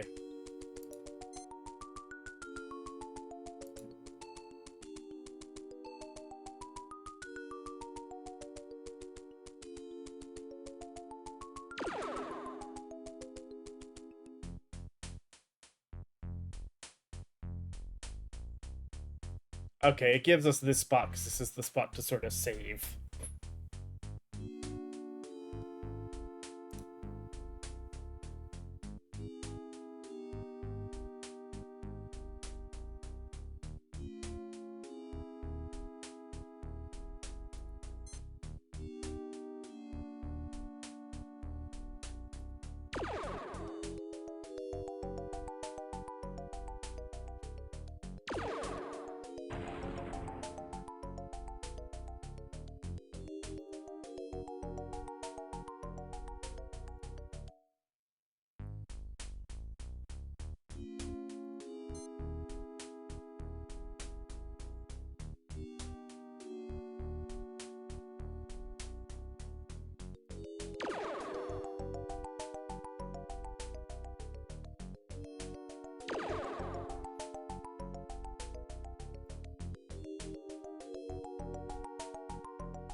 Okay.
This'll take a while.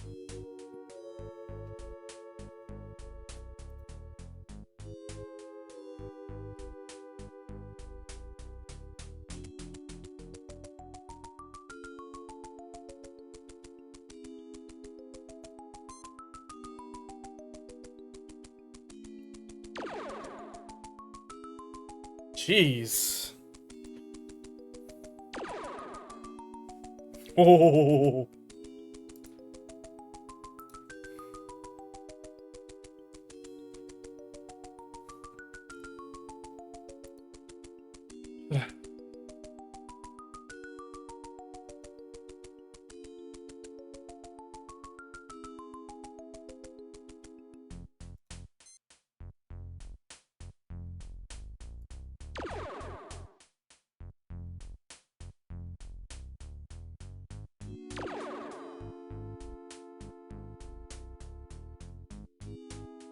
Gotta love his randomness.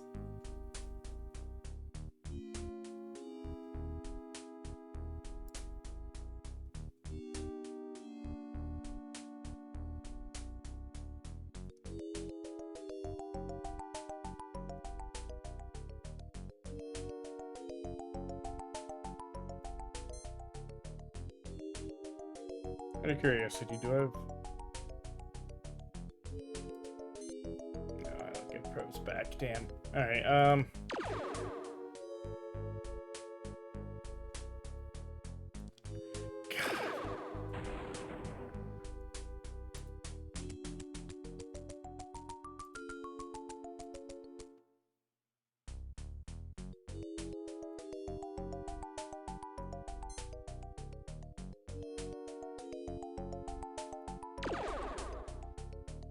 You know, I'm an idiot. I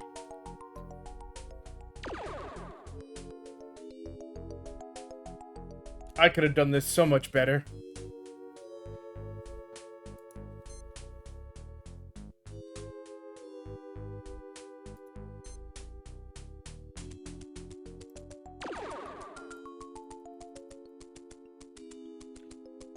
Oh.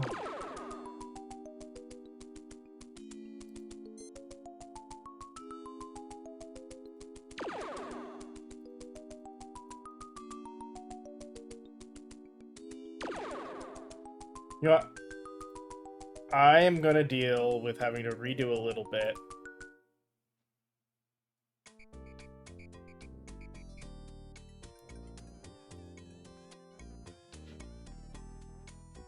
So we're gonna be smart about it this time.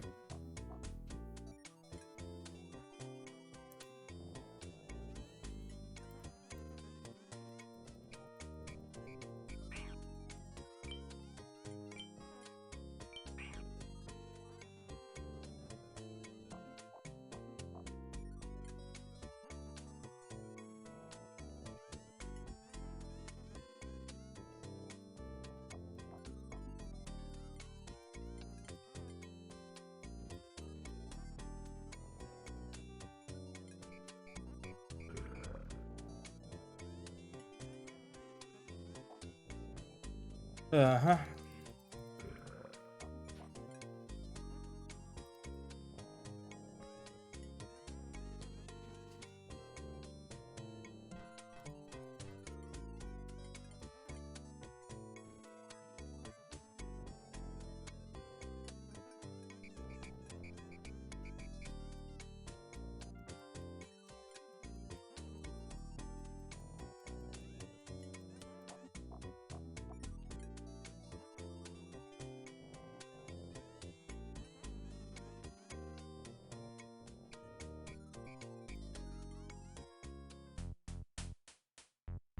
Okay.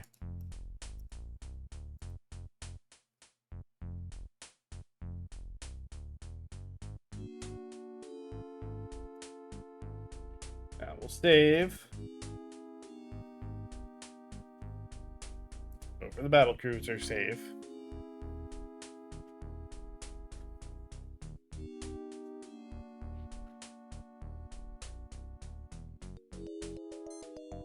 Alright,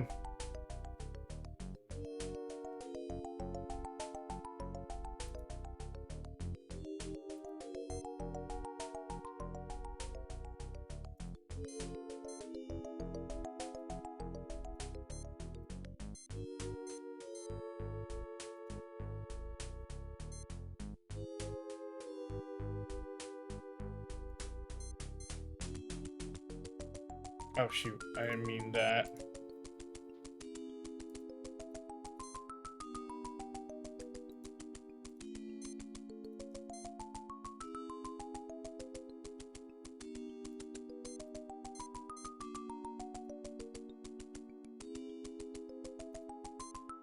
Alright. Now that we've placed, we're gonna be douchebags.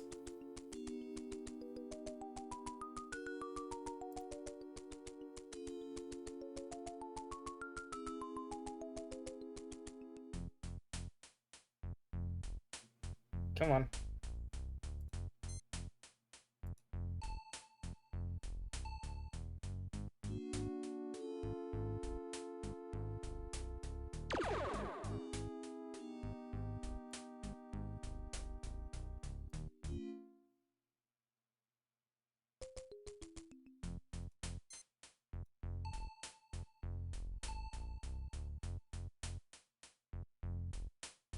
Yep, nothing there.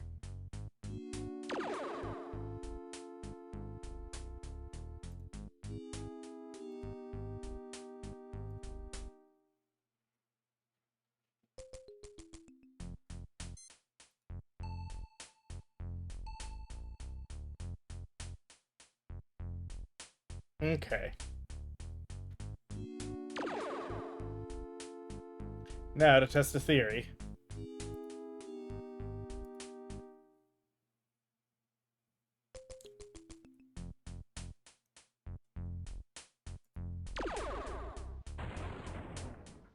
Okay, good.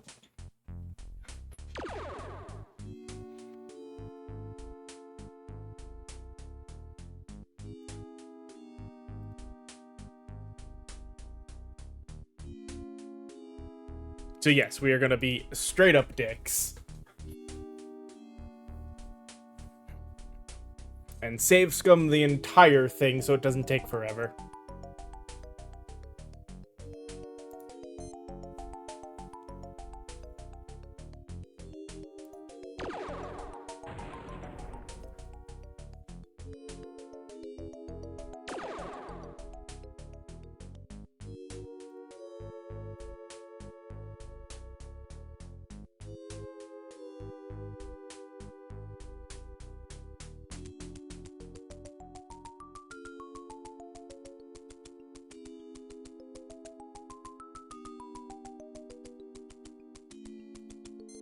Still gonna take a while.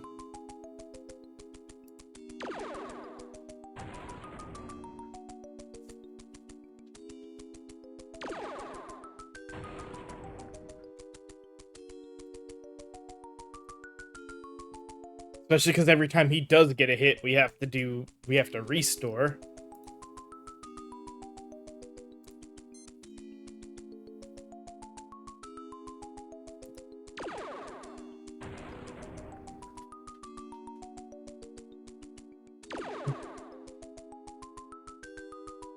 Hence why we still want to save between each one.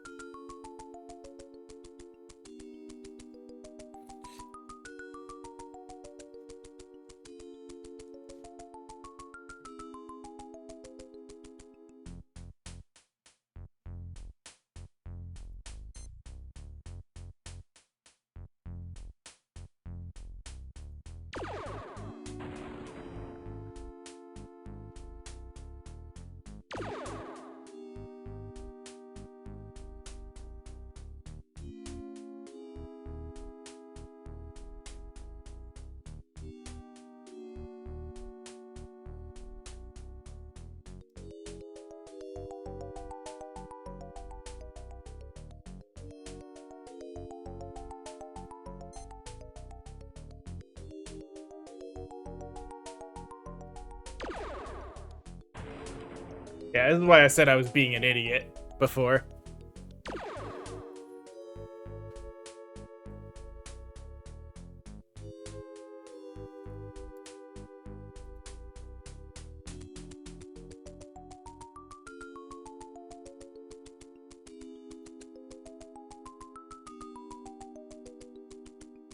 Though admittedly, if it turns out that that he puts his ships in the same spot every time, then guides could have been a little bit better about just saying, here's where his ships are, so you didn't have to do any guessing game.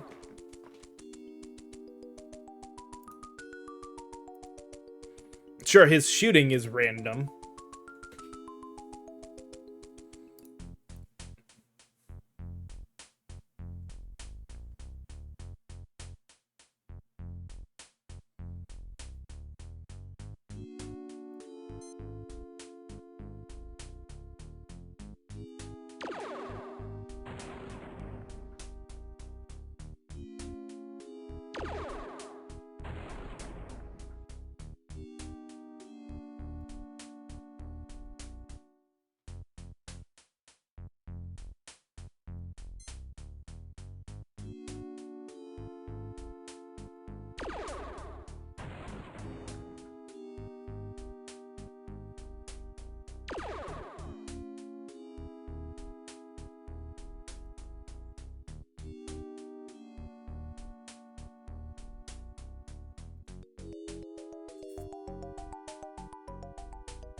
We may have to split this into 2 streams because I don't want to take forever on this game, and I think we're barely halfway there with however long this is going to take. No, that's not where I was trying to fire.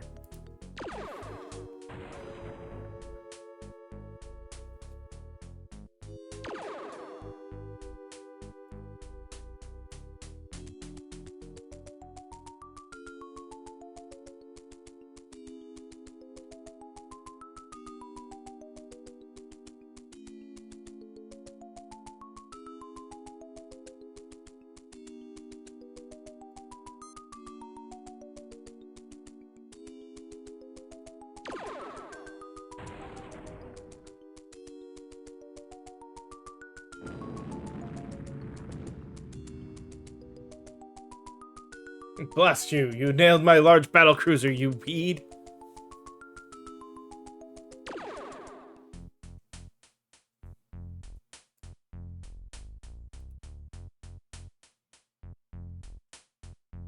Well, now it's back to restores until we find the next one with a probe.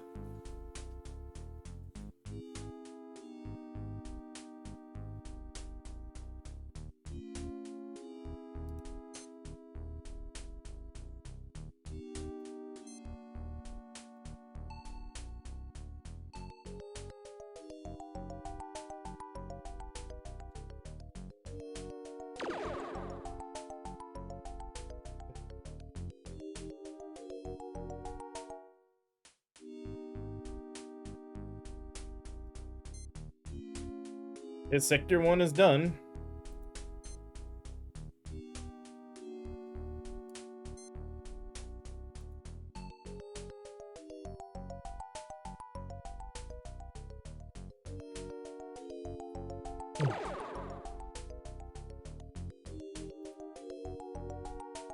Now we can save.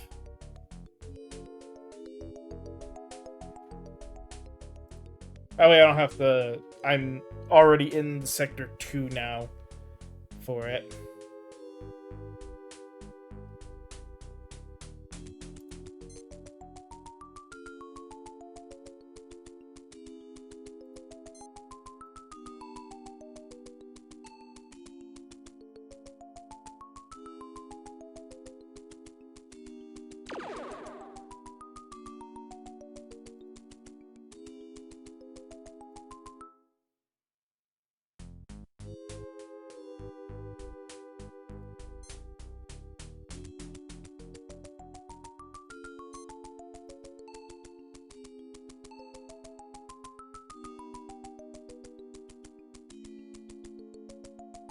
Damn. Did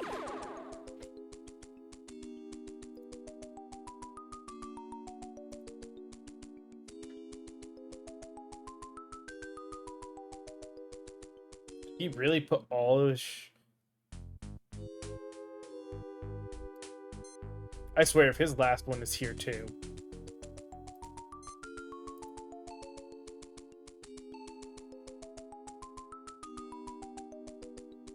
All 3 of his other ships are in Sector 3?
We do have to take a break here in a moment, but I'm gonna check something.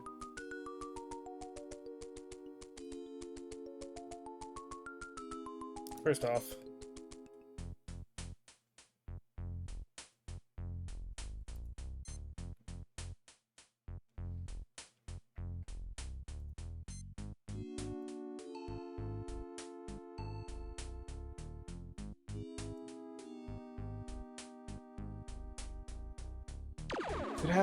does it have to get all of the ship, or did I miss something?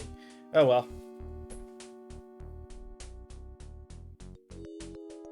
We're gonna sit on the save here and take another quick little break to run another set of ads, but when we come back, we should hopefully be good to go ahead and get through this last bit, hopefully fairly quickly.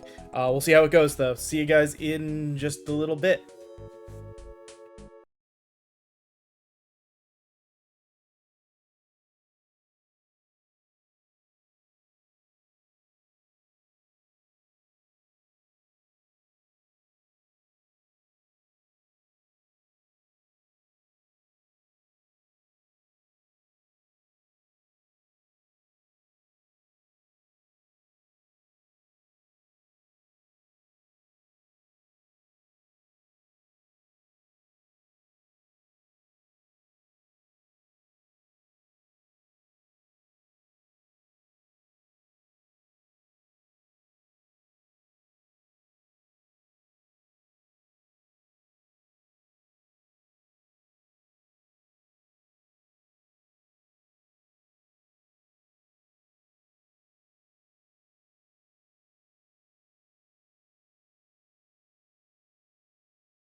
All right, we are back, so let's get back to this battle cruiser game.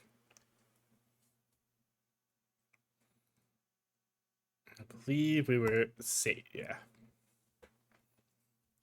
So,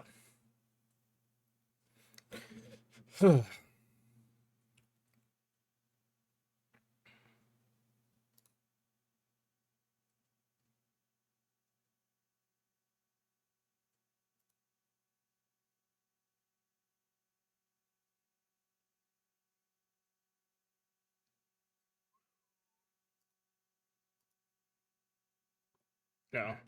Helps if I was on the right screen, doesn't it? All you missed was me hitting one shot.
Come on.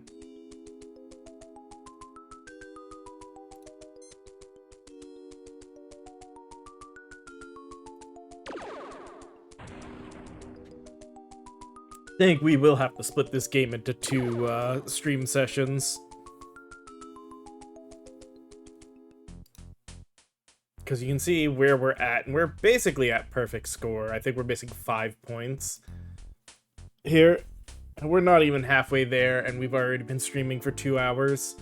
And when we complete this, by cheesing it like this, we're only going to get 100 points. And we still got a few ships to go, so this is going to take a little bit of time.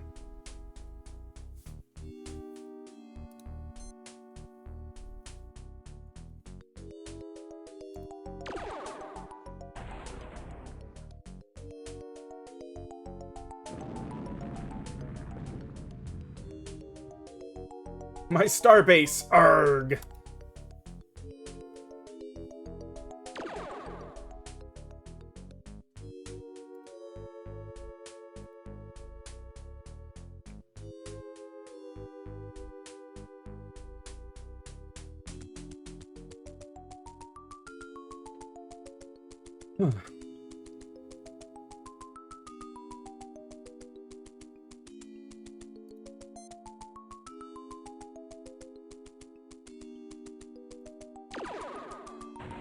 Let's see if this one really is 2. If not, then we know where the 3rd one is. And then I gotta figure out where his last ship is.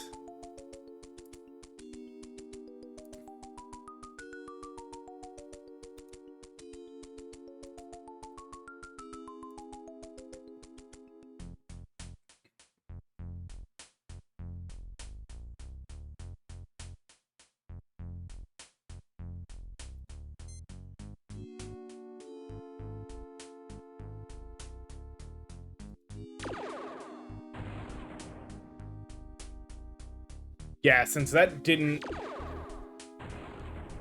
Dang it. Restore.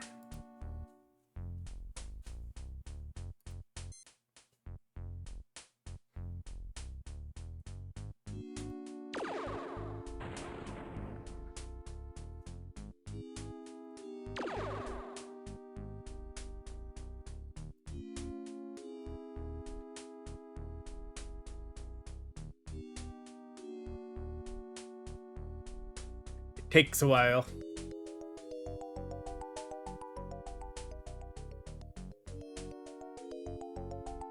Come on.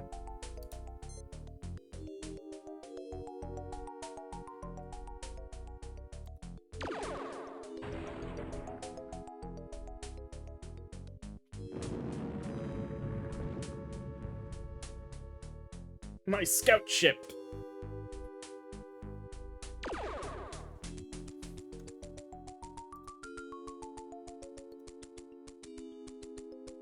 Okay.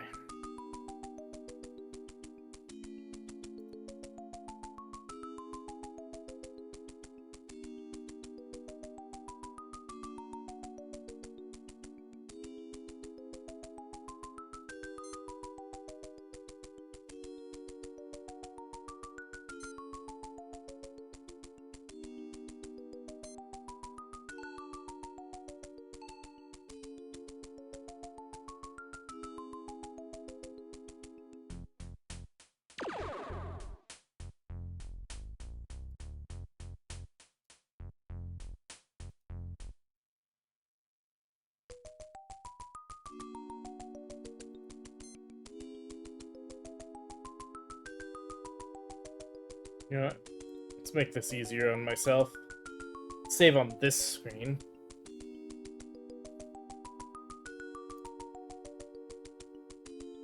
Though I guess I could have saved on Sector 2. Oh well.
Is it not showing up?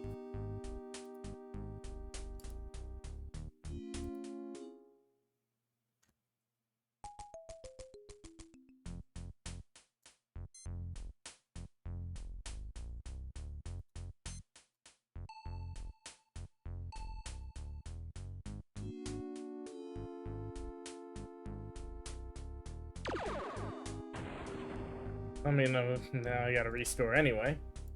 But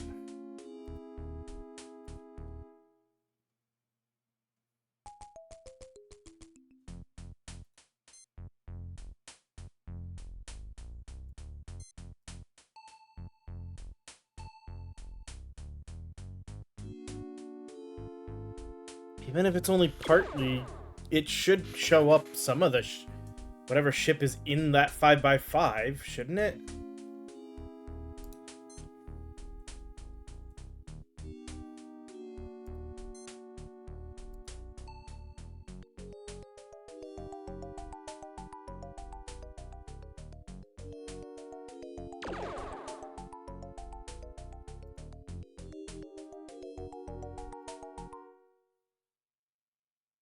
So how is this ship just nowhere?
I'm just curious at this point.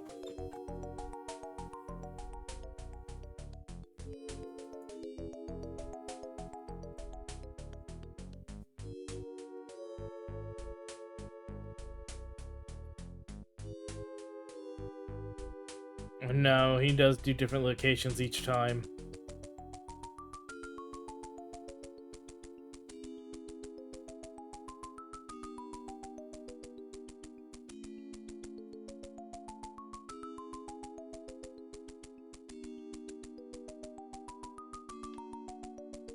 Wait, what?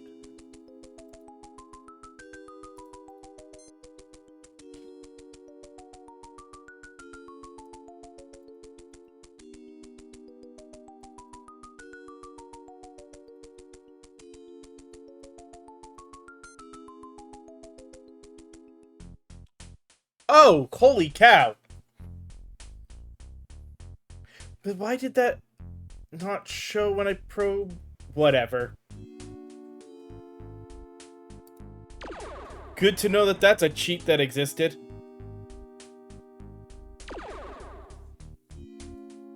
Wish I had known it sooner.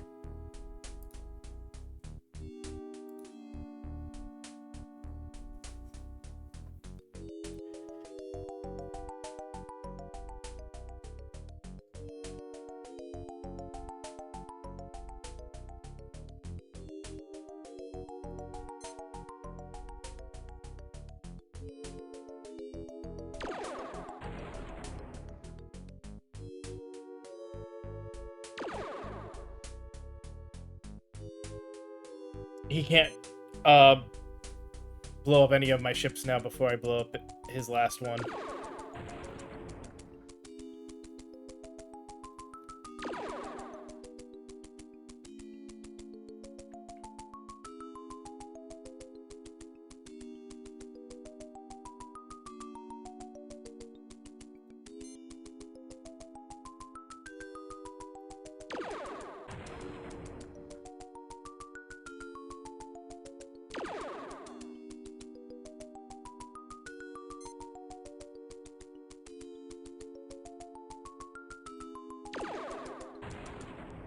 There we go.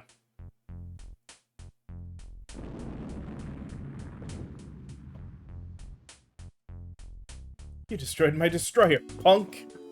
I won! I won!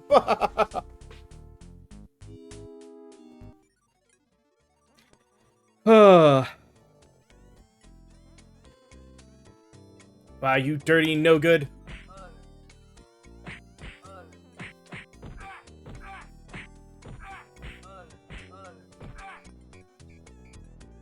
What's going on here, Cliffy? Captain, that slug bait crewman from the Goliath called our ship a garbage scow. I just couldn't sit there and let him get away with it. Cliffy, the Eureka is a garbage scow. Oh yeah, I forgot. But I didn't have to go rubbing our noses in it. I've heard enough. Guards, place this man under arrest and toss him in the brig. Wait a minute, Quirk. You can't just... I can and did. Now just stow it, Wilco, or you'll end up alongside him in a detention cell. Now, if you'll excuse me, I have to get back to my ship. I wouldn't want to keep the ambassador waiting.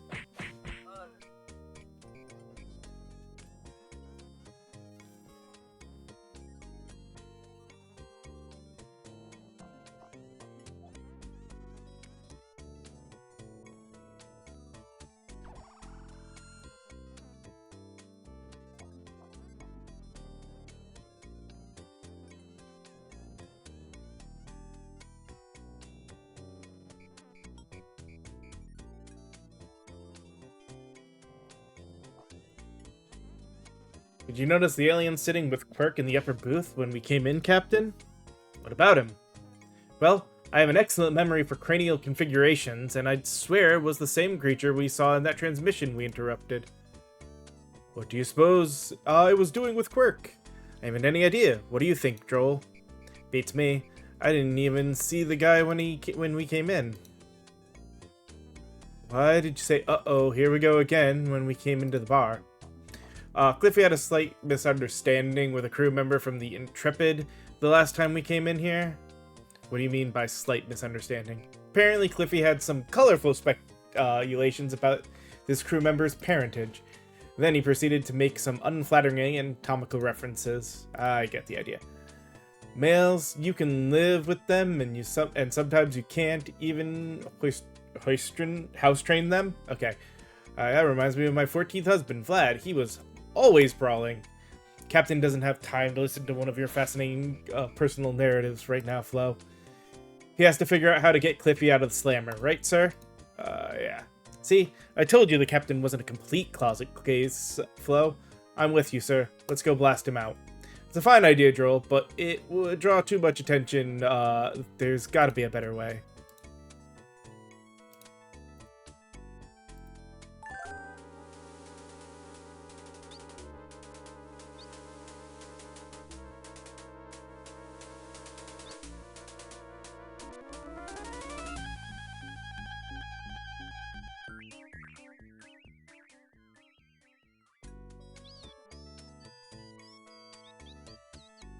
Uzumaro and let all the dang space monkeys loose.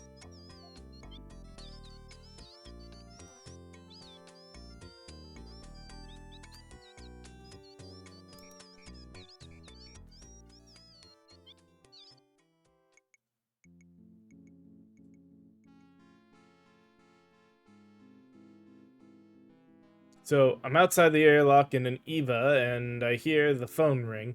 I gotta climb in, cycle the airlock, decontaminate, climb out of the pressure suit, and run to the phone. I hate that. Turns out, it's one of those new phone companies wanting me to switch galactic long-distance carriers. He's talking about all the big savings I can get if I just switch from Sprint to TT and A's Friends and Aliens plan. Can you believe it? What'd you tell them? I said, no way, it just isn't worth it.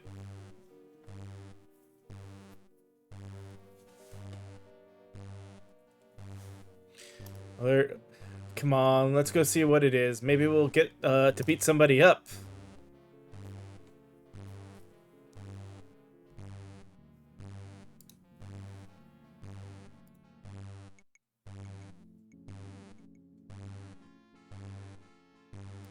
We'll just save right over spacebar. Alright. Now, panel to disable gel cell power. Go to the second left jail cell to find Cliffy and use Spike on the bars to set him free.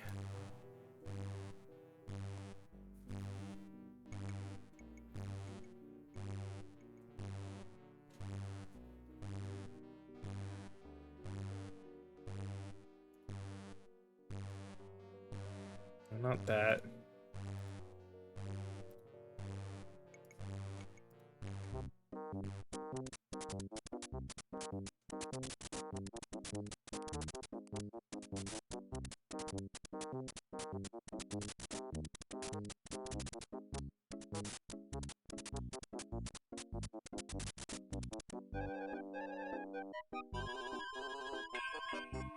Guess that little beastie is good for something after all, sir.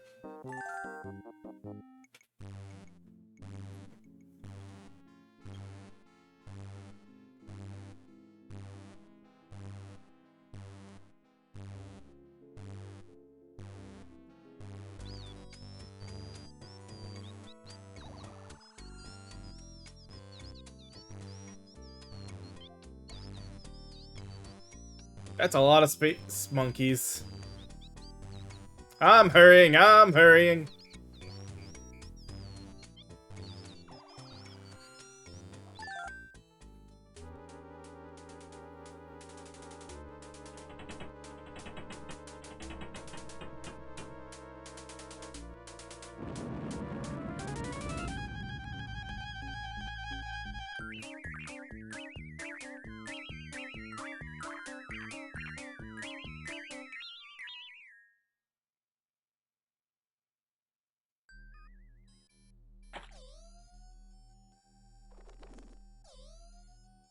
Alright, I'll order Droll to sell a course for...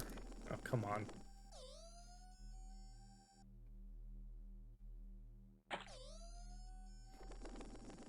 That's gonna keep happening. Can you let... if you... Okay. I'm receiving a coded transmission from Starcon, sir. We are ordered to proceed to Clorox 2 for an auxiliary garbage retrieval mission, sir.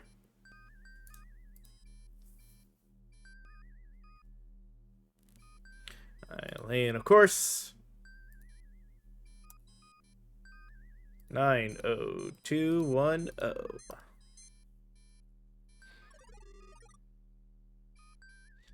Coordinates locked in, sir. Ready? Alright, so. Light speed.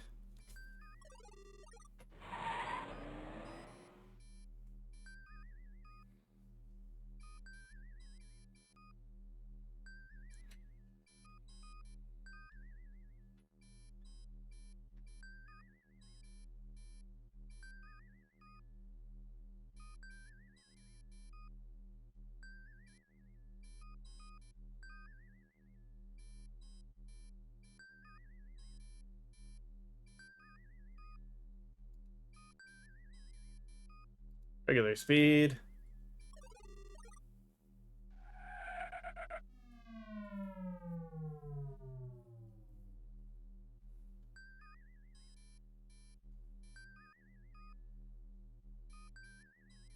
That's strange. I'm not tracking a waste beacon. Maybe we should investigate.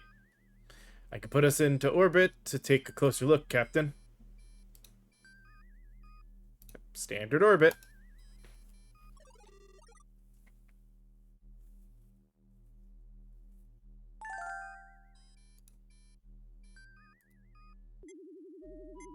Hailing, sir. The SCS Goliath is responding, sir. Putting it on screen. This better be important, Wilco. Starcon dispatched us to Clorox 2 for a garbage pickup, but no trash pod was there when we arrived. The settlement has not responded to our hails either. You're using a priority comm circuit to tell me this? I'm in the middle of a shuttle recovery. Sir, I thought it might be important. Don't think, Wilco. You're not paid to think. Just to pick up trash. Now get off this circuit, you bumbling dweeb. But what about the colony? I've got more important things to worry about. It's probably just a fluky comm dish or something. Beam down and check it out if you're so concerned. Wheaton, now get off this channel for the only thing you'll be piloting is a fertilizer transport out of Uranus. Sequark is his usual charming self. It's nice to see he hasn't lost his flair for diplomacy.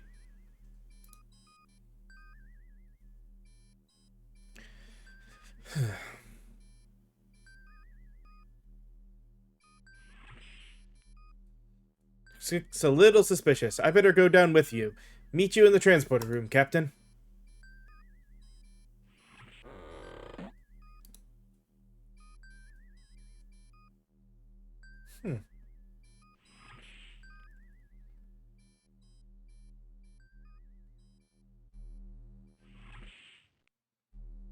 We will save here.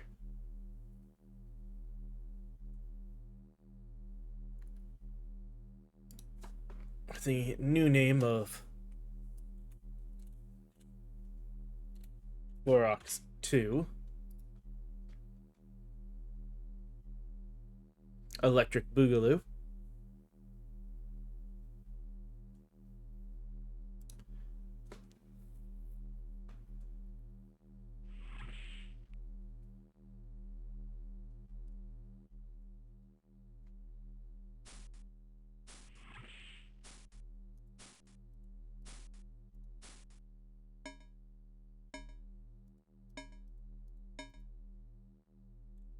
Better put old Spiky back.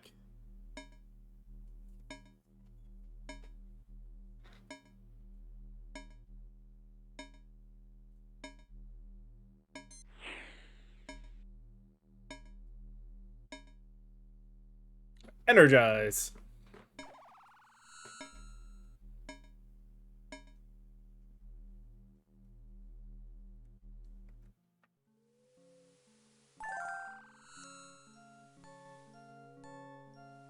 This may be dangerous, Captain. Let's split up and see so we can cover more territory. Don't you think we should stick together? Only if you make a quick wardrobe change, sir. Now isn't the time to play fashion critic role. It's just that your shirt is so, well, red, sir. It's bad luck.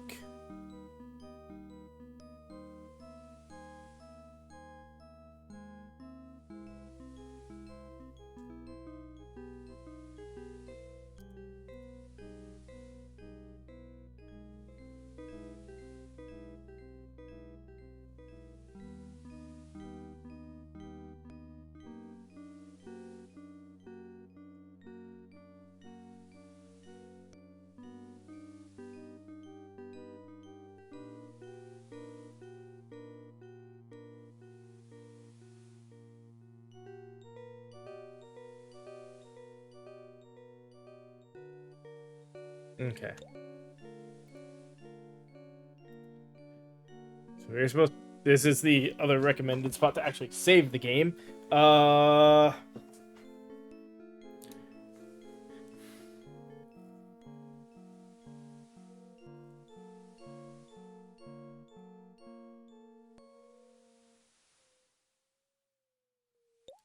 Should be a computer in here.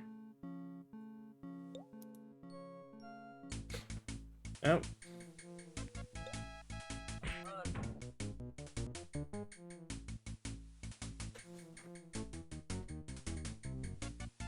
Well, aren't you an ugly one? I was once ugly like you, but look at me now. Perhaps I can make you pretty like me, hmm? Now, try and dodge my death loogies, monkey boy. You know, a little hemorrhoidal ointment will clear that rash on your face right up. Now get off me.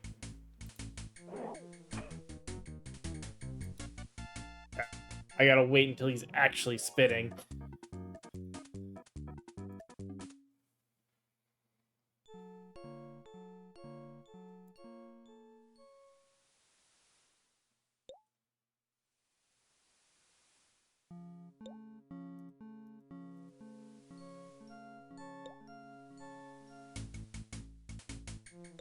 Alright.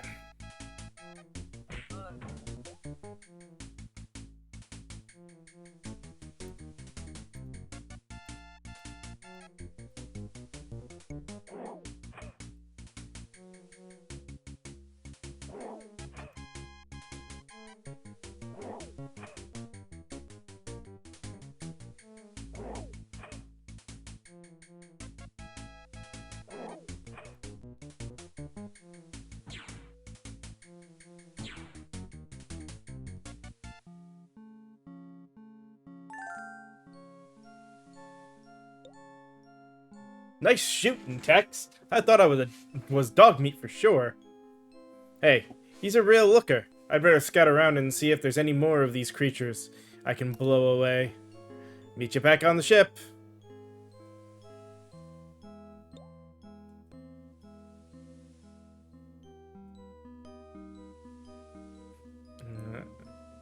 He's undergoing some kind of metamorphosis.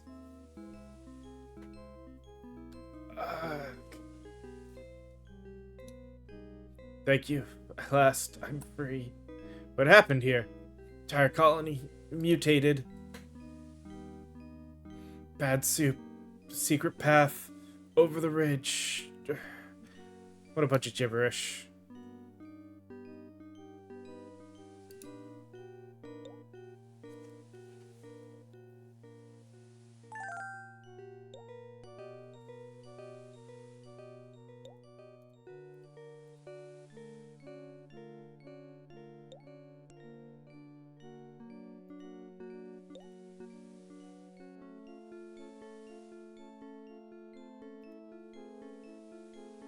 Apparently, I guess if we look at this, yeah, 80869.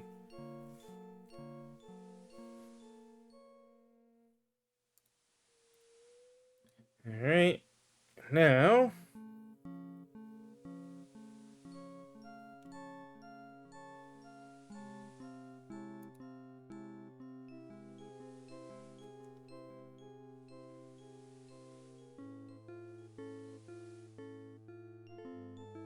So it has to go left.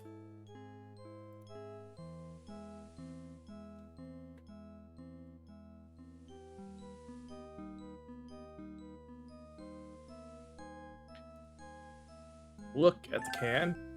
Canister bears the phrase primordial soup and the logo of the Genetic Research Corporation. A small label near the bottom bears the ominous inscription Biohazard. Teratogenic substance. Do not expose to direct sunlight, air, or water. Do not ingest, inhale, or allow contact with exposed skin. Another fine product from Genetic Core Research Core 41666 Sector G6. Exit the screen and use the PCD to order flow to beam back to Eureka.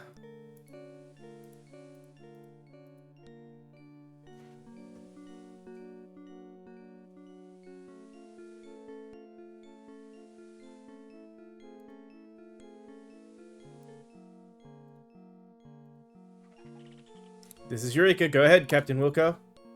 One to beam up, Flo. Oh, great. Just when I was finally starting to unwind up here.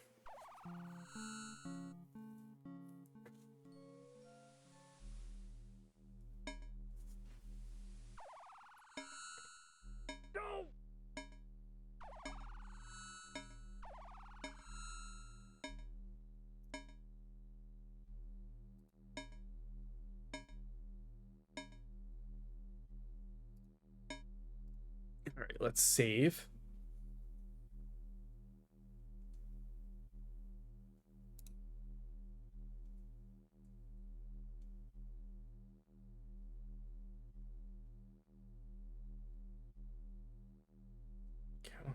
Alright.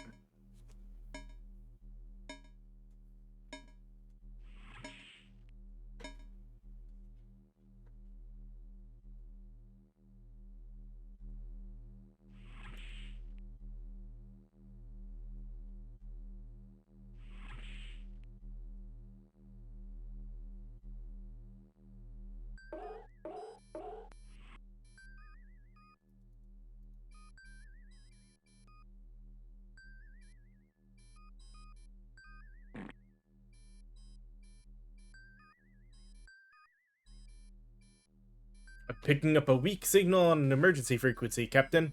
I'm putting it on screen. Mayday, Mayday! This is the SCS Goliath. Any Confederation ship in range, please respond. SCS Goliath, repeat, we are under attack. They came through Shuttle Bay. I'm sorry, sir. I've lost the transmission.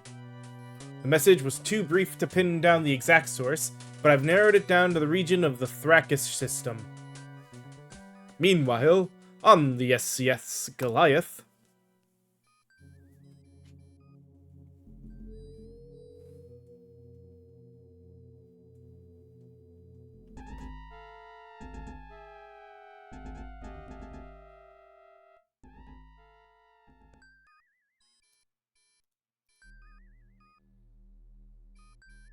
And of course, 53284.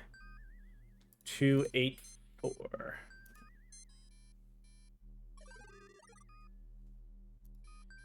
right.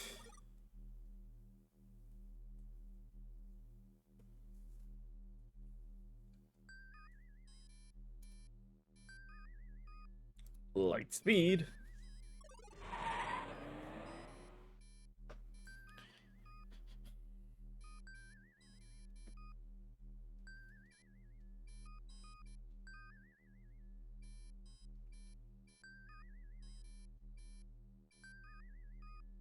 Eventually. Come on.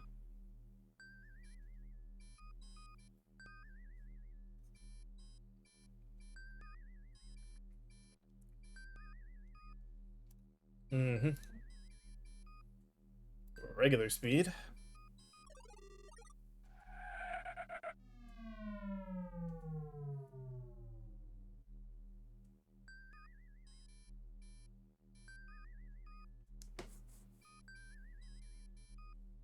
No reading for the Goliath, Captain, but I am picking up an escape pod locator beacon on the planet's surface.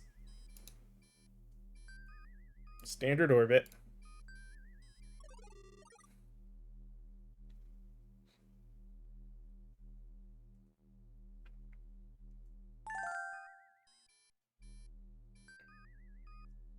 We apparently missed a few points somewhere.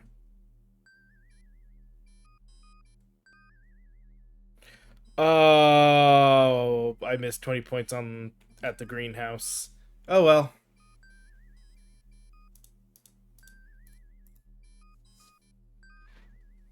There was a log we should have read at the greenhouse.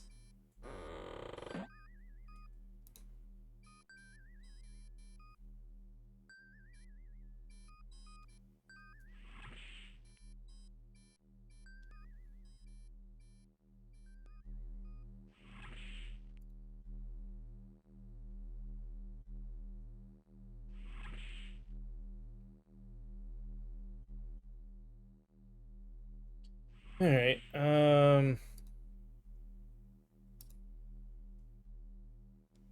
save. We are now in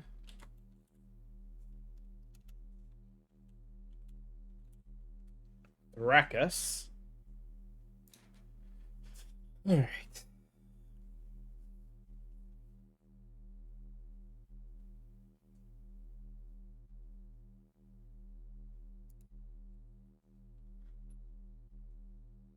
Now we press the big shiny red button.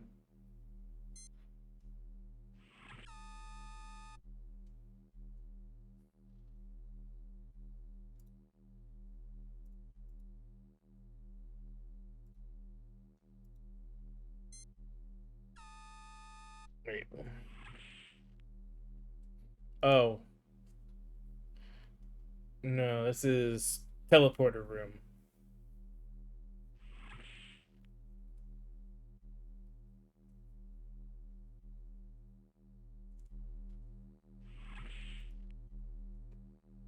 That's the red button.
In the closet next to the spacesuit for the rebreather mask.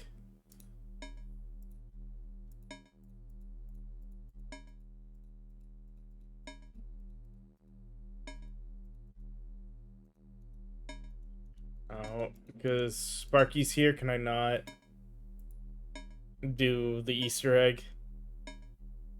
Oh, well.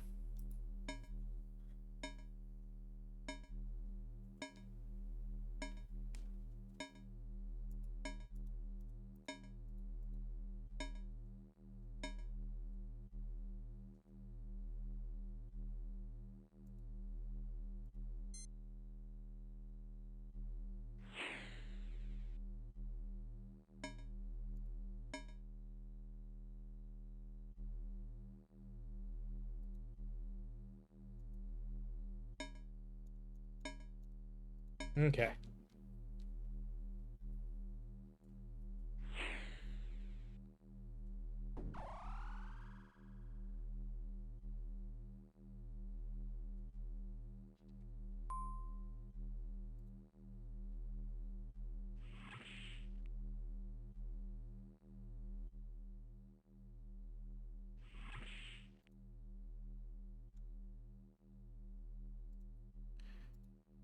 Save again.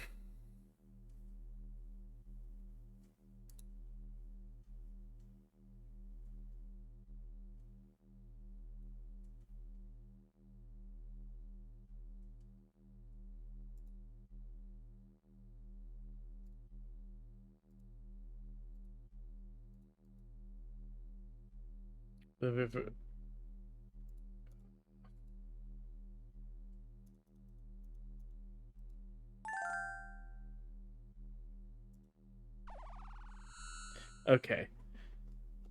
Go one screen left. Yeah.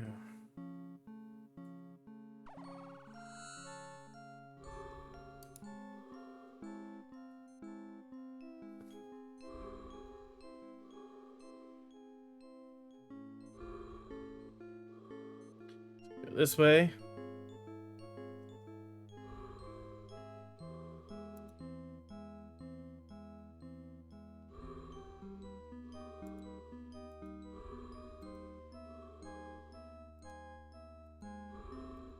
Oh, come on.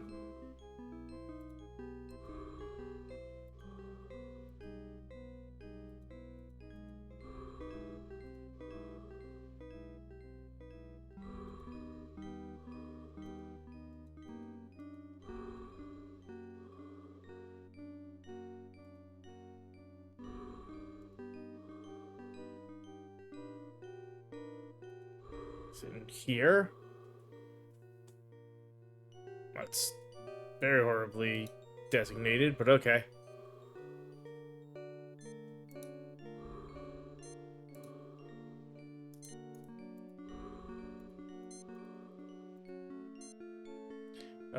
The interior of the craft is not visible.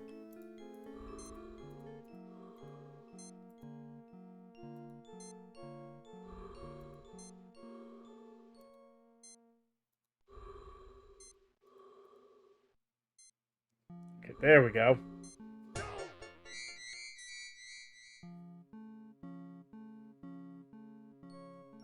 It looks like it was really painful.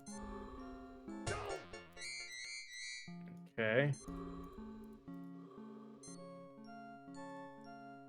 Now it works. Okay. Take the coat. Press the red button.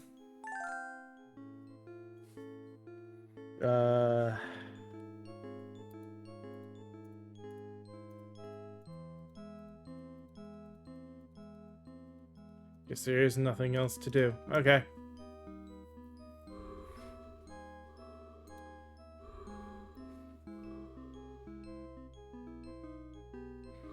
Get one screen left. Beatrice will attack you, and you both end up dangling off the ledge with Pucaloids firing at you.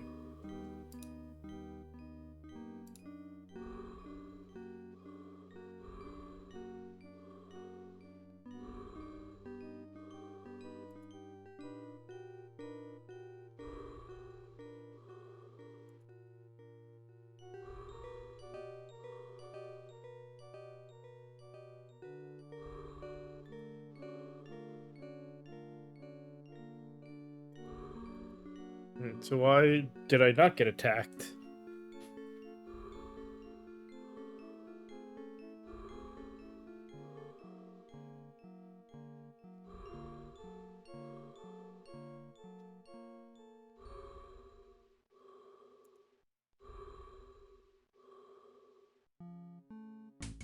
There it is.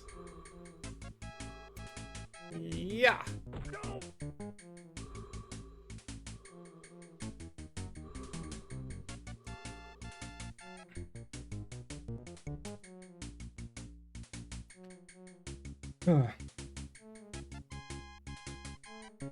Help me, Wilco. I'm slipping. If only you had something for me to grab onto.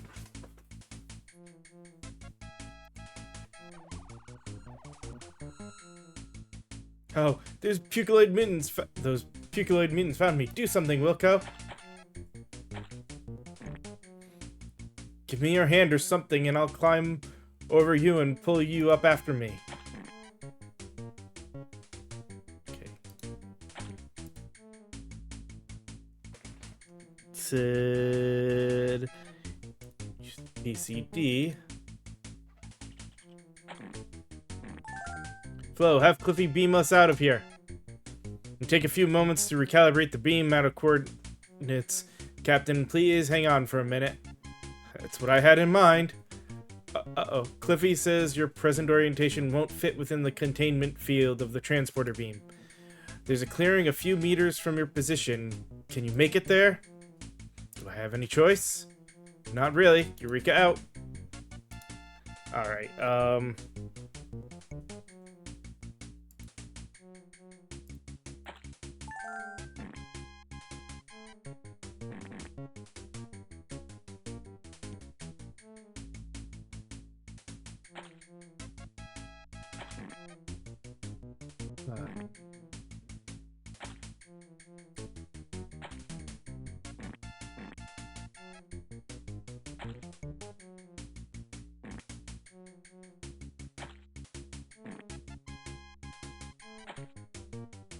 okay.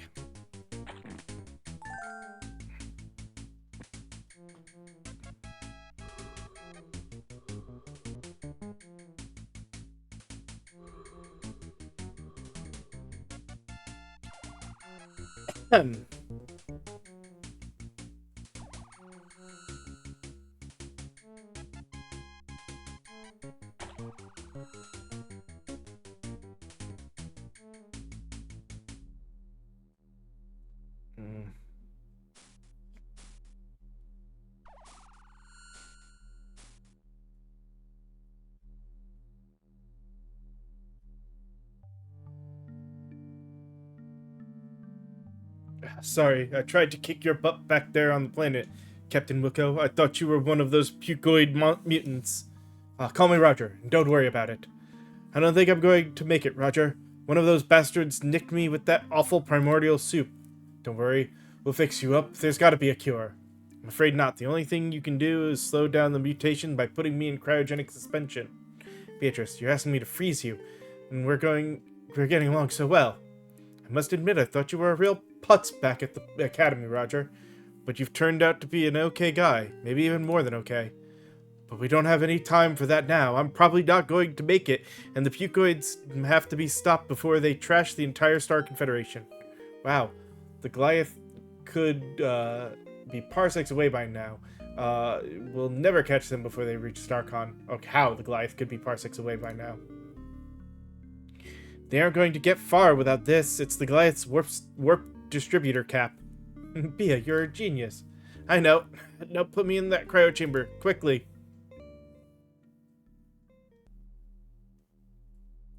What the? Who's that, Captain? Ambassador Wankmeister. She escaped from the Goliath after her entire crew has been infected by some strange substance and are turning into hideous pucoid mutants. We gotta get her stabilized before she turns into one herself. What should I do? I'm an engineer, not a doctor. You better do something quick, though, sir. She's starting to look a little green around the gills.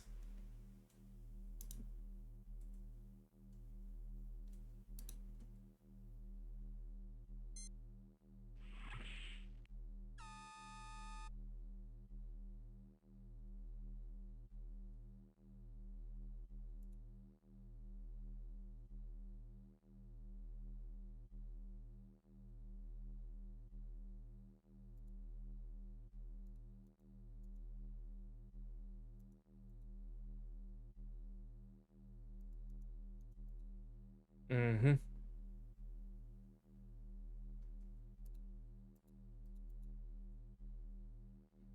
Thought it was already open.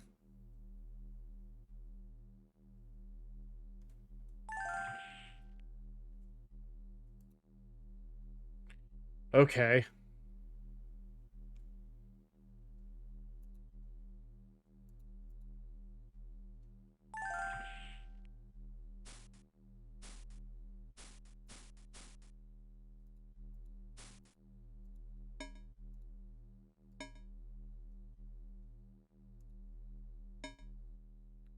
Okay, look at the cryo chamber.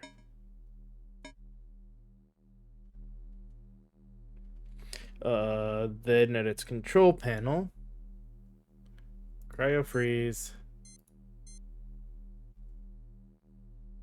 10 seconds. Start.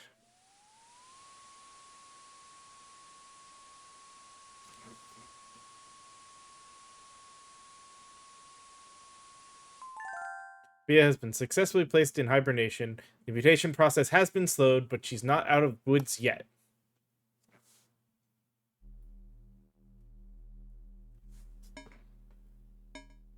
Okay.